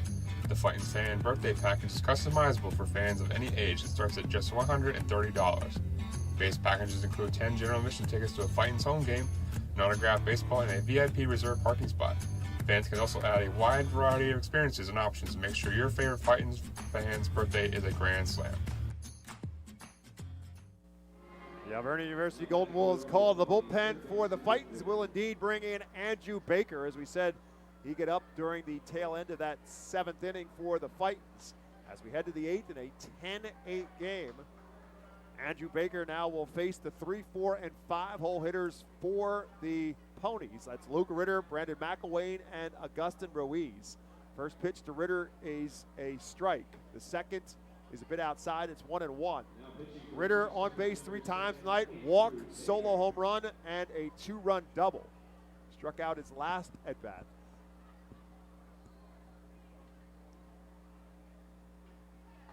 And now it's 1 ball and 2 strikes as Baker comes with that good curveball of his. And it's now 1-2. Baker, great fastball that will top out on many occasions in triple digits on the radar gun, and a good breaking ball as well. 1-2 delivery. Over for a call, strike 3. And Andrew Baker strikes out Luke Ritter. for the first out in the 8th. I've had conversations with both Alpadrique and Baker in depth, just about how he's looked lately. Baker, said, yeah, a little adjustment, but for him it's mostly just been confidence. You have to remember, coming into this year, he's only pitched 6 games at the AA level. So it took some time to get adjusted to this level. And yes, some guys it takes longer than others. Baker's got the stuff, but now that the confidence is there, he can be a really dangerous pitcher. Now we'll bring up Brandon McElwain. He's ranked as the number 17 prospect in the Phillies organization. So the Phillies certainly have high expectations for Andrew Baker. 1-0 pitch is fouled out of play. And we really thought, from our perspective, that it really changed in that Harrisburg series. He came into one of those high leverage situations. It was a bases loaded, no out jam, and he got a strikeout and a double play and got out of it. You could really sense almost a difference in Andrew Baker from that spot forward. And he has pitched with a whole lot more effectiveness since that point in time. So now it's 1 ball and 1 strike to McElwain, who's got a couple hits in this game. He's 2 for 4. Fouls that one straight back, and it's 1-2. Radar gun clicked in at 100 for Baker. Yeah, like I said, the fastball is consistently 98, 99, and 100 with a good curveball to go along with it. I think there's zero doubt that Baker has the stuff to be a big league quality, high leverage, late inning reliever. Now on a 1-2 count to McElwain. Swing and a miss, strike 3, and a nasty curveball. Yeah, you just saw those last 2 pitches. High 90s fastball that he can throw for strikes, and a hard slider. That's all you really need to be a strong late inning reliever. You need 2+ pitches and a fastball and a slider. He has it, and the mentality has improved so much from him, and he just feels mentally better out there, and you're seeing the results. That'll bring up Agustin Ruiz, who's 1 for 4 on the night. As we said in the last inning, every member of the 9 men in the Binghamton lineup has a hit in this one. 10 runs on 13 hits for Binghamton, 8 runs on 11 for Reading. And again, Baker gets ahead of the left-handed hitting Agustin Ruiz with a strike and make it 0-2.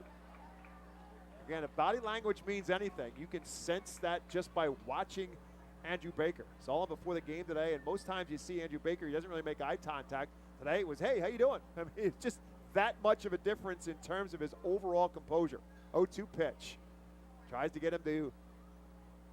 to blow past that fastball, but it was up and in a little bit too much for Ruiz, who sets a slide out of the way of it. Now it's 1-2. Ponies bullpen is quiet. So Clooney, who got the last out, will come back out for the 8th. This one hit hard and foul down the first base line. Jeremy Colonna coaching at first base for the Ponies. And again, Mariano Duncan, the former Phil, coaching at third. Reed Brignac is the manager for Binghamton, but he is away from the team this week. So Duncan takes over as the interim manager. Mariano is the team's bench coach and with Binghamton for the 2nd year in a row. 1 ball and 2 strikes, and so Ruiz will call timeout.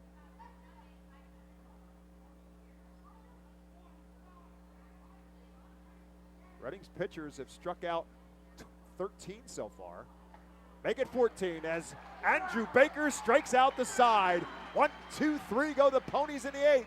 The Phils will go back to work with the bats when we come back on the Reading Fightin' Phils Radio Network. Baseball fans, introducing Bally Live, the only app where minor league baseball fans can score major rewards. When you stream your favorite teams live, you'll score rewards. When you chat with friends during a watch party, you'll score rewards. And when you test your skills at trivia, you'll score rewards. Being a fan of minor leagues has never been so rewarding. So what are you waiting for? Download Bally Live for free from the app or Play Store and start scoring rewards today. Berk's Immunization Coalition works to provide leadership and education in promoting age-appropriate immunization across the lifespan for all residents of Berks County. This is a coalition comprised of local physicians, nurse practitioners, school nurses, immunization coordinators, immunization advocates, and pharmaceutical representatives working to encourage continuity of immunization through medical resources. They focus on educating both the community and the providers. For more information, please visit www.immunizeba.org and click Local Coalitions. Baseball Town Charities is a nonprofit 501c3 charitable organization founded to keep baseball alive in Reading. Youngsters can benefit from the many life lessons the game can offer. Baseball Town Charities currently supports kids and adults with mental and physical disabilities through the Baseball Dream League. Baseball Town Charities also supports inner-city baseball development through the Rip It for Life program, which provides growth both on and off the baseball field. For more information, please visit Baseball Town. Established in 1928, the Manor Golf Club is one of the oldest public courses in eastern Pennsylvania, located conveniently between Philadelphia, Lancaster, and Allentown in Sinking Spring. Manor Golf Club offers a true test of golf on a traditional championship-style golf course. Shot making takes precedence over length. Visit the Manor Golf Club. More information as we head to the bottom half of the 8th inning. Phil's down 10-8, and Ethan Wilson will lead off for the Phils. Binghamton won game 1 of this series, 10-8. Right now in game 2, score 10-8. Ethan Wilson trying to change that. He hit a 3-run home run in the second, also singled in the fourth, 2 for 3 on the night. This one popped up and straight back and will land just in front of us. Take a couple of caroms and a scramble and scoop. A young man in the box seats with a glove in his hand. And now it's 1 ball and 1 strike to Ethan Wilson. Wilson with a long-awaited home run in that second inning, his 8th of the year. This one again fouled straight back and off the netting, and now he's behind in the count facing Nolan Clenny, who came in to get the final out of the 7th. After Reading had put 4 runs up against Dyson Acosta. So Clenny now in his 2nd inning of work, and facing left-handed hitting Ethan Wilson for the Phils. He's ahead of him, 1 ball and 2 strikes. And Wilson, this one drives one into left field. Swazi, the left fielder, will range to his right. He'll squeeze it for the first out of the 8th. There is action in the Phil's bullpen. Brett Schultz up and throwing.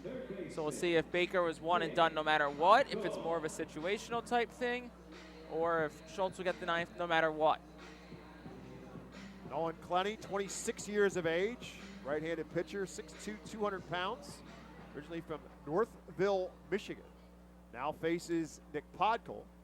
And the first pitch to him is outside for a ball. A rare night so far for Podkul in the sense that he has not been a part of this Phil's offense so far, 0 for 3. First pitch to him, a ball. Max McDowell waits in the on-deck circle for the Fightins. 1-0 pitch. Fouled out of play. Clenny made 2 appearances this season in Syracuse. This Binghamton roster, there's been a number of transactions over the course of the last week or so of guys going up from Brooklyn or down from Syracuse. Clenny, one of the ones coming down from Syracuse. 1-1 pitch is a breaking ball and a good one that fooled Podkul, and that's now 1-2. Podkul was leaning out of the way, and the pitch broke over the plate for a strike.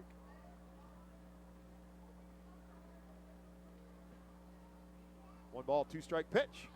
And tried to check his swing and goes down swinging. So Podkul now 0 for 4 on the night, 2 down here in the 8th. See if the Fightin' Phils can spark a little 2-out rally here. Max McDowell started a 1-out rally last inning. He got that rally started with a walk. Herbert Iser followed with a 2-run home run. And then a sacrifice fly by Johan Rojas, an RBI double by Oliver Dunn. And here's McDowell slapping one into right field, but it hangs up and will end up right in the glove of right fielder Matt Rudick. And that'll do it for the Phils in the 8th. They go 1, 2, 3. We head to the 9th. It remains Binghamton 10, Reading 8. White Star Tours and Travel Centers offers the Phils fan road trip again this season. It's your chance to hit the road with other Phils fans, see an Phils road game, meet with an Phils player, and also see an Iron Pigs and Phillies road game. The White Star Phils road trip visits Altoona, Toledo, and Cleveland from Thursday, July 20th until Sunday, July 23rd. See the Phils in Altoona Thursday, meet with an Phils player or coach, then head to Toledo Friday and Cleveland Saturday to see many former Fightins in action. The trip heads back to Reading on Sunday. Visit the customer service booth for more info on the White Star Phils fan road trip to Altoona, Toledo, and Cleveland. Space is very limited, so sign up today. You can add a delicious all-you-can-eat buffet to any Reading Fightin' Phil's game ticket for only $21. This selection includes barbecue chicken sandwiches, cheeseburgers, hamburgers, hot dogs, corn, pasta salad, baked beans, potato salad, chips, cookies, and so much more. Drinks feature all Pepsi products. Call the Fightins at 610-370-BALL. Order online at rphillies.com or visit the Customers Bank ticket office at FirstEnergy Stadium. Well, we have our answer. The Alberta University Golden Bulls call the bullpen. It is Brett Schultz who will come in to pitch the ninth for Reading. Can't argue with the outcome for Andrew Baker. All he did was come in and strike out the side in the eighth. His night is finished. And so Brett Schultz now will try to keep the Ponies at bay in a 10-8 game and hope the Phils can rally for a win in the ninth. And Brett Schultz will face Hayden Sanger, Joe Swazi, and Warren Saunders here for Binghamton in the ninth inning. Sanger on the night, 1 for 3 with a double back in the third. First pitch to him, just misses for a ball. PSECU presents tonight's attendance. Attendance at FirstEnergy Stadium, 5,302. PSECU proud to be one of the largest credit unions in Pennsylvania. 1-0 pitch, fisted foul and out of play. Phil's right back at it tomorrow night. Single game tomorrow night, doubleheader on Saturday. And then the series wraps up on Sunday. Fireworks tomorrow night, Mega Blast fireworks on Saturday night.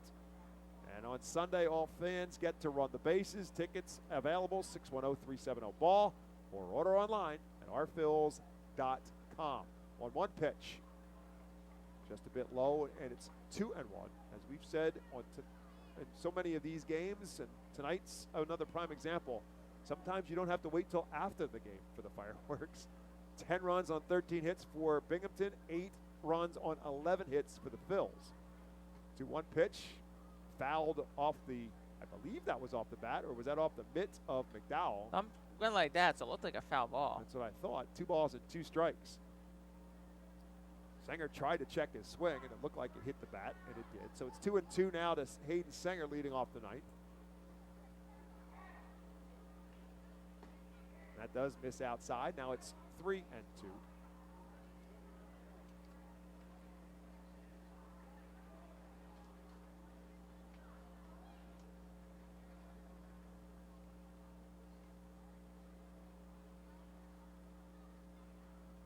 This one lined into right field. Matthew Kroon will make the catch, sliding to his knees. Well done by Matthew Kroon. Looked like a base hit off the bat, but Kroon takes it away for 1 out in the ninth. Nice play by Kroon. Played it perfectly. Didn't dive forward, stayed back on it. Watched it right into the glove. Excellent play by Kroon. So that'll bring up Joe Swazi. Swazi on base twice in this game and scored both times. Singled and scored in the second, walked and scored in the seventh.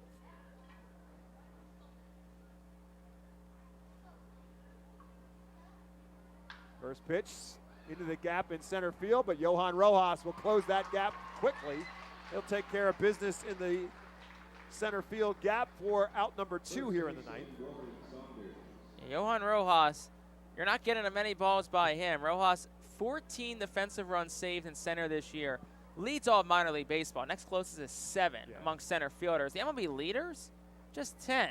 The guy is an elite defensive center fielder. We talked to Brandon Duckworth about that earlier today, too, just how elite Rojas is in center field. Yeah, Duckworth, the former Reading Phil and Philadelphia Philly, now a scout for the New York Yankees. He really likes Johan Rojas as a center fielder. He said flat out he can play defensively in the major leagues right now. 2 down here in the ninth for Warren Saunders, who got the RBI double his last time up. That drove in the 10th run of this game for Binghamton back in the 7th inning. No balls and 2 strikes as Brett Schultz quickly gets ahead of him. So 3 strikeouts and an RBI double so far for Saunders on the night. 0-2 pitch coming from Brett Schultz. Hit hard and diving play by Podkill. He gets up, makes the throw, but he pulls Carlos De La Cruz off the bag. That's going to be a base hit for Saunders. A great stop by Podkill, but till he picked him up and threw over, he threw it a little wild. That'll be a base hit. Heck of an effort, though, by Podkill. I mean, probably a single either way, whether it gets by him or not, but still, valiant play, gives yourself a chance, and just a bit wide of De La Cruz, but I'd hope here you got the 9-man up. Schultz can get him out and get this to 9th inning down 2. Podkol's played a really nice defensively at third base. As Wyatt Young bats, he's 2 for 4 on the night. Scored both runs that he's been on base as well. First pitch to him, up a bit high on the breaking ball. So Saunders, the runner at first base, 2 down.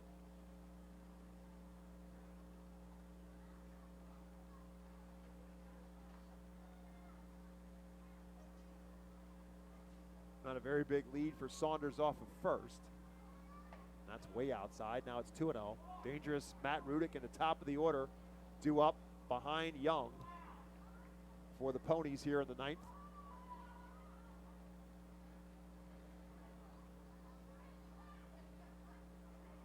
Phils will have Herbert Iser, the 9-0 hitter, and then the top of the order due up for them in the bottom of the 9th. Schultz comes with a pitch, and it's over for a called strike on the breaking ball. Now it's 2 balls and a strike to Wyatt Young. The way Iser's hitting, she can just find a way to get on. Let the top of the lineup do its thing.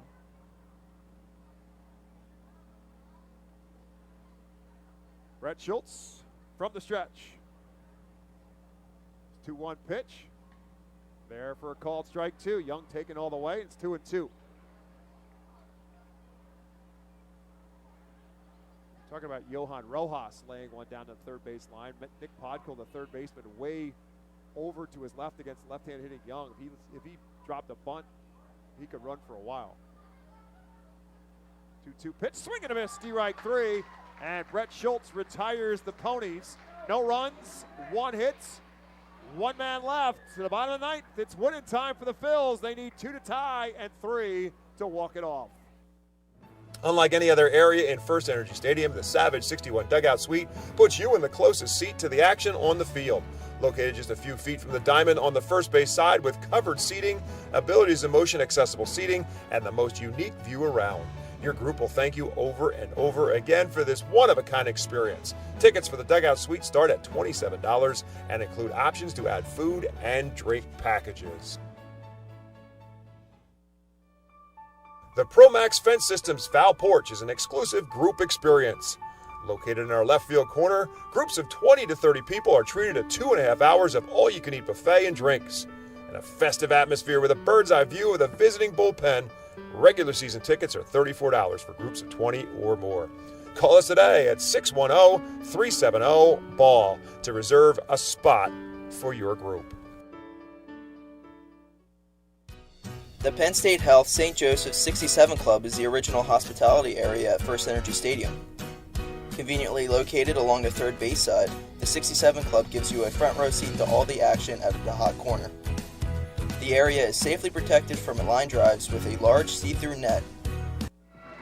Nolan Clenny will stay out there for Binghamton here in the 9th. Going for the rare 7-out save in a game of baseball. I don't see that a whole lot anymore. But Nolan Clenny looking for his first save of the season. Came in to get the final out in the 7th, and then got the Phils 1-2-3 in the 8th. And so he will try to get 3 more outs for Binghamton. The Phils will try to get 2 more runs at least. And again, they'll send Herbert Iser to the plate. Clenny on the season. This is his 12th overall appearance. He has 3 save opportunities and does not have a save on the year. Coming into tonight's game, he had a 6.14 earned run average. Iser with a 2-run home run his last time up. 2 for 3 in total on the night. The first pitch from Nolan Clenny is up high for a ball.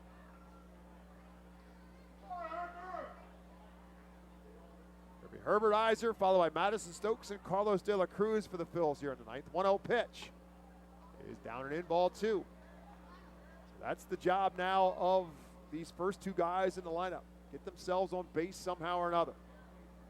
Iser ahead in the count, 2-0.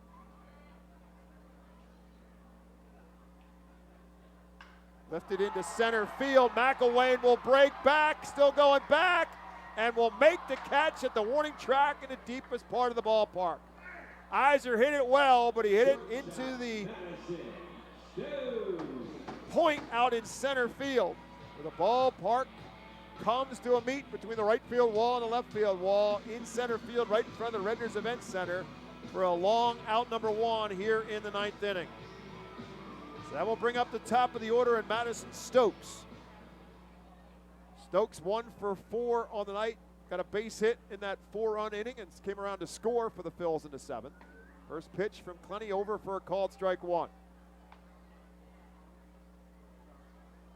So Stokes now 2 for 8 in the series.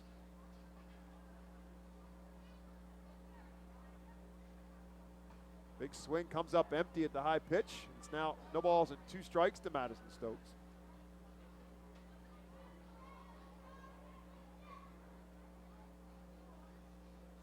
E2 will call timeout after the quick 0-2 count. Infield plays him to pull. Outfield plays him pretty well straight away. Checks his swing there to pitch in the dirt. Brendan McElwain, who played that ball very well out in center field, proven to be a very good center fielder. Bit of a local product. Played in high school football and baseball at Council Rock North High School. Outstanding baseball player and quarterback in high school. Swing and a miss, and Stokes is retired. And the Phils are now down to their final out here in the 9th. First strikeout recorded by Clenny since coming in. 2 down in the 9th, and Carlos De La Cruz will bat. De La Cruz with 2 more hits on the night tonight. Singled in the 1st, doubled and scored in the 7th. Phils down 2, now down to their final out. Tyler McKay will warm up in the Phils bullpen just in case. Big swing at the high fastball that De La Cruz cannot catch up to. So again, Clenny jumps ahead of a hitter. No balls and a strike.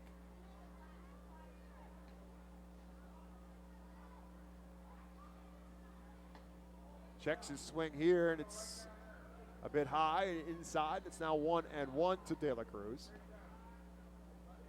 Johan Rojas hoping for a chance in the Phils on deck circle. 1-1 pitch. On the knees, called strike 2. Come through the breaking ball. De La Cruz hoping it was outside. It was not. It's 1-2.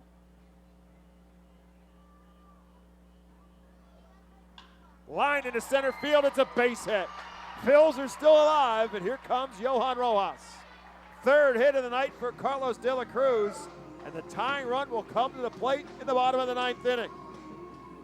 Johan Rojas, 2 for 3 on the night. He's driven in 2 runs, 1 on a solo home run, the other on a sacrifice fly. Also with a single and grounded into a double play in his night at the plate. So Rojas will actually call his time before he gets into the batter's box. Originally, Warren Saunders was not holding on Carlos De La Cruz. Now the signal comes from the dugout to hold him on. 2 outs, bottom of the 9th. Big swing. Johan Rojas had ideas of tying it up right on the first pitch, but he comes up empty.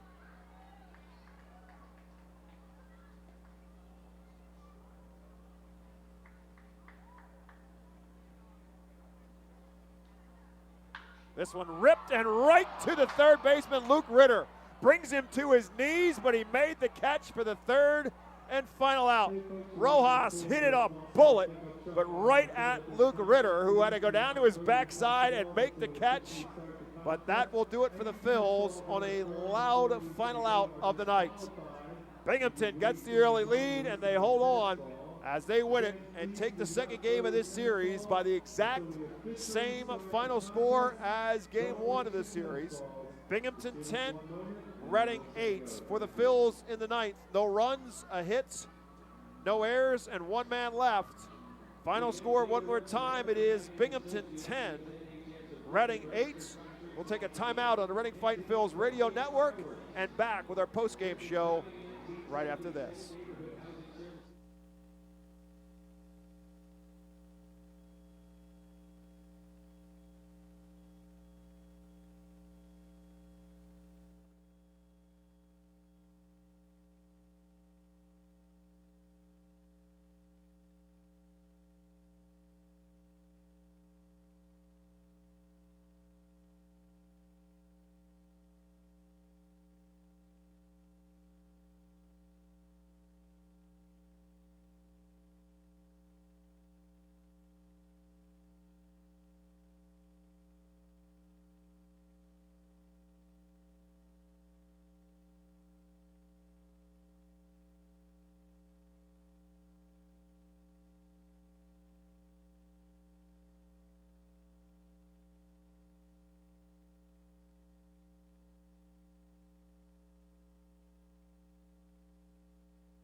Welcome back to the post-game show where the Reading Fightin' Phils fall to the Binghamton Rumble Ponies by a final score of 10-8.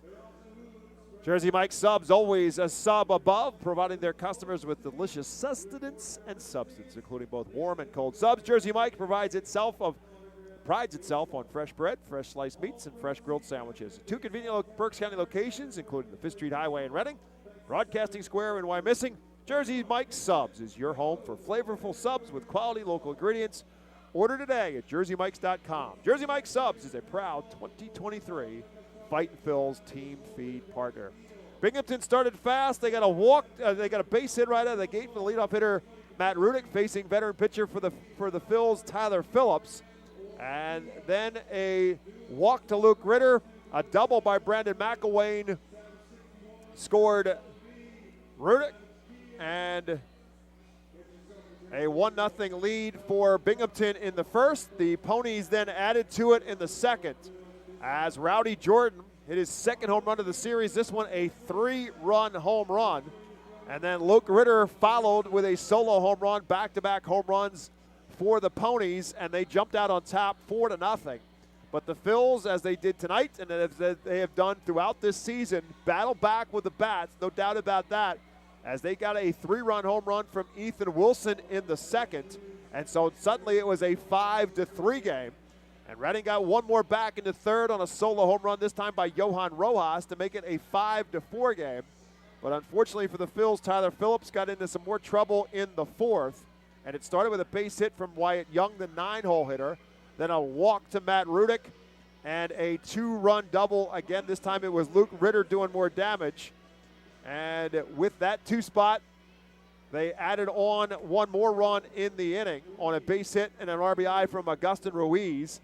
And that made it an 8-4 game in favor of Binghamton. The Ponies got another run in the fifth on a solo home run from Rudick to make it a 9-4 game. And then one more again in the seventh for Binghamton. And again, it was a leadoff walk, this time to Joe Swazi, who was then plated by Warren Saunders. His first hit as a Rumble Pony was an RBI double that made it a 10-4 game.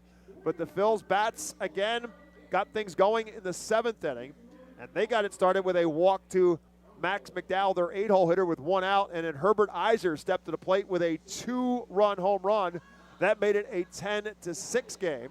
The Phils were not done. Madison Stokes then singled. Carlos De La Cruz doubled. Johan Rojas got one more run back on a sacrifice fly that brought Stokes home. And then a double by Oliver Dunn brought De La Cruz home. And the Phils were within 10-8 through 7 innings of play. But unfortunately for Reading, they were able to do no more damage. They did get great work in the bullpen from Andrew Baker and from Brett Schultz in the 8th and 9th to hold the Ponies at bay. But Nolan Clenny, who came in to end the rally for Reading in the 7th inning, got the Phils in order in the 8th and gave up a single with 2 outs in the 9th, and that was it. Again, Johan Rojas hit a bullet as the last batter to come to the plate for Reading in the bottom of the 9th inning. He hit a rocket right at Luke Ritter, brought him to his knees to make the catch, but unfortunately it was right at him, and Ritter did indeed make the catch, and that ended any chance for the Phils to make a rally happen and perhaps tie this game up or again come up with the walk-off win in the bottom of the 9th. So the Ponies do hold on. When it's all said and done, the starters end up getting the decisions in this one. Jose Chacin, who went 6 innings for Binghamton, gave up 4 runs on 7 hits, a walk and 6 strikeouts, got the win for Binghamton. He's now 1-2. Frustrating night tonight for Tyler Phillips. He goes just 3 2/3 innings, gives up 10 hits, 8 runs, 2 walks, and 6 strikeouts. The 6 strikeouts was a season high, but the long ball hurt him in a couple of different occasions. And when it's all said and done, 8 runs in 3 2/3 innings. He'll suffer the loss. He's now 1-4 on the season. And again, Nolan Clenny, hats off to him, a 7-out save for him to get his first save of the season. Again, the Phils and the Ponies, the setup for the rest of this series will go this way.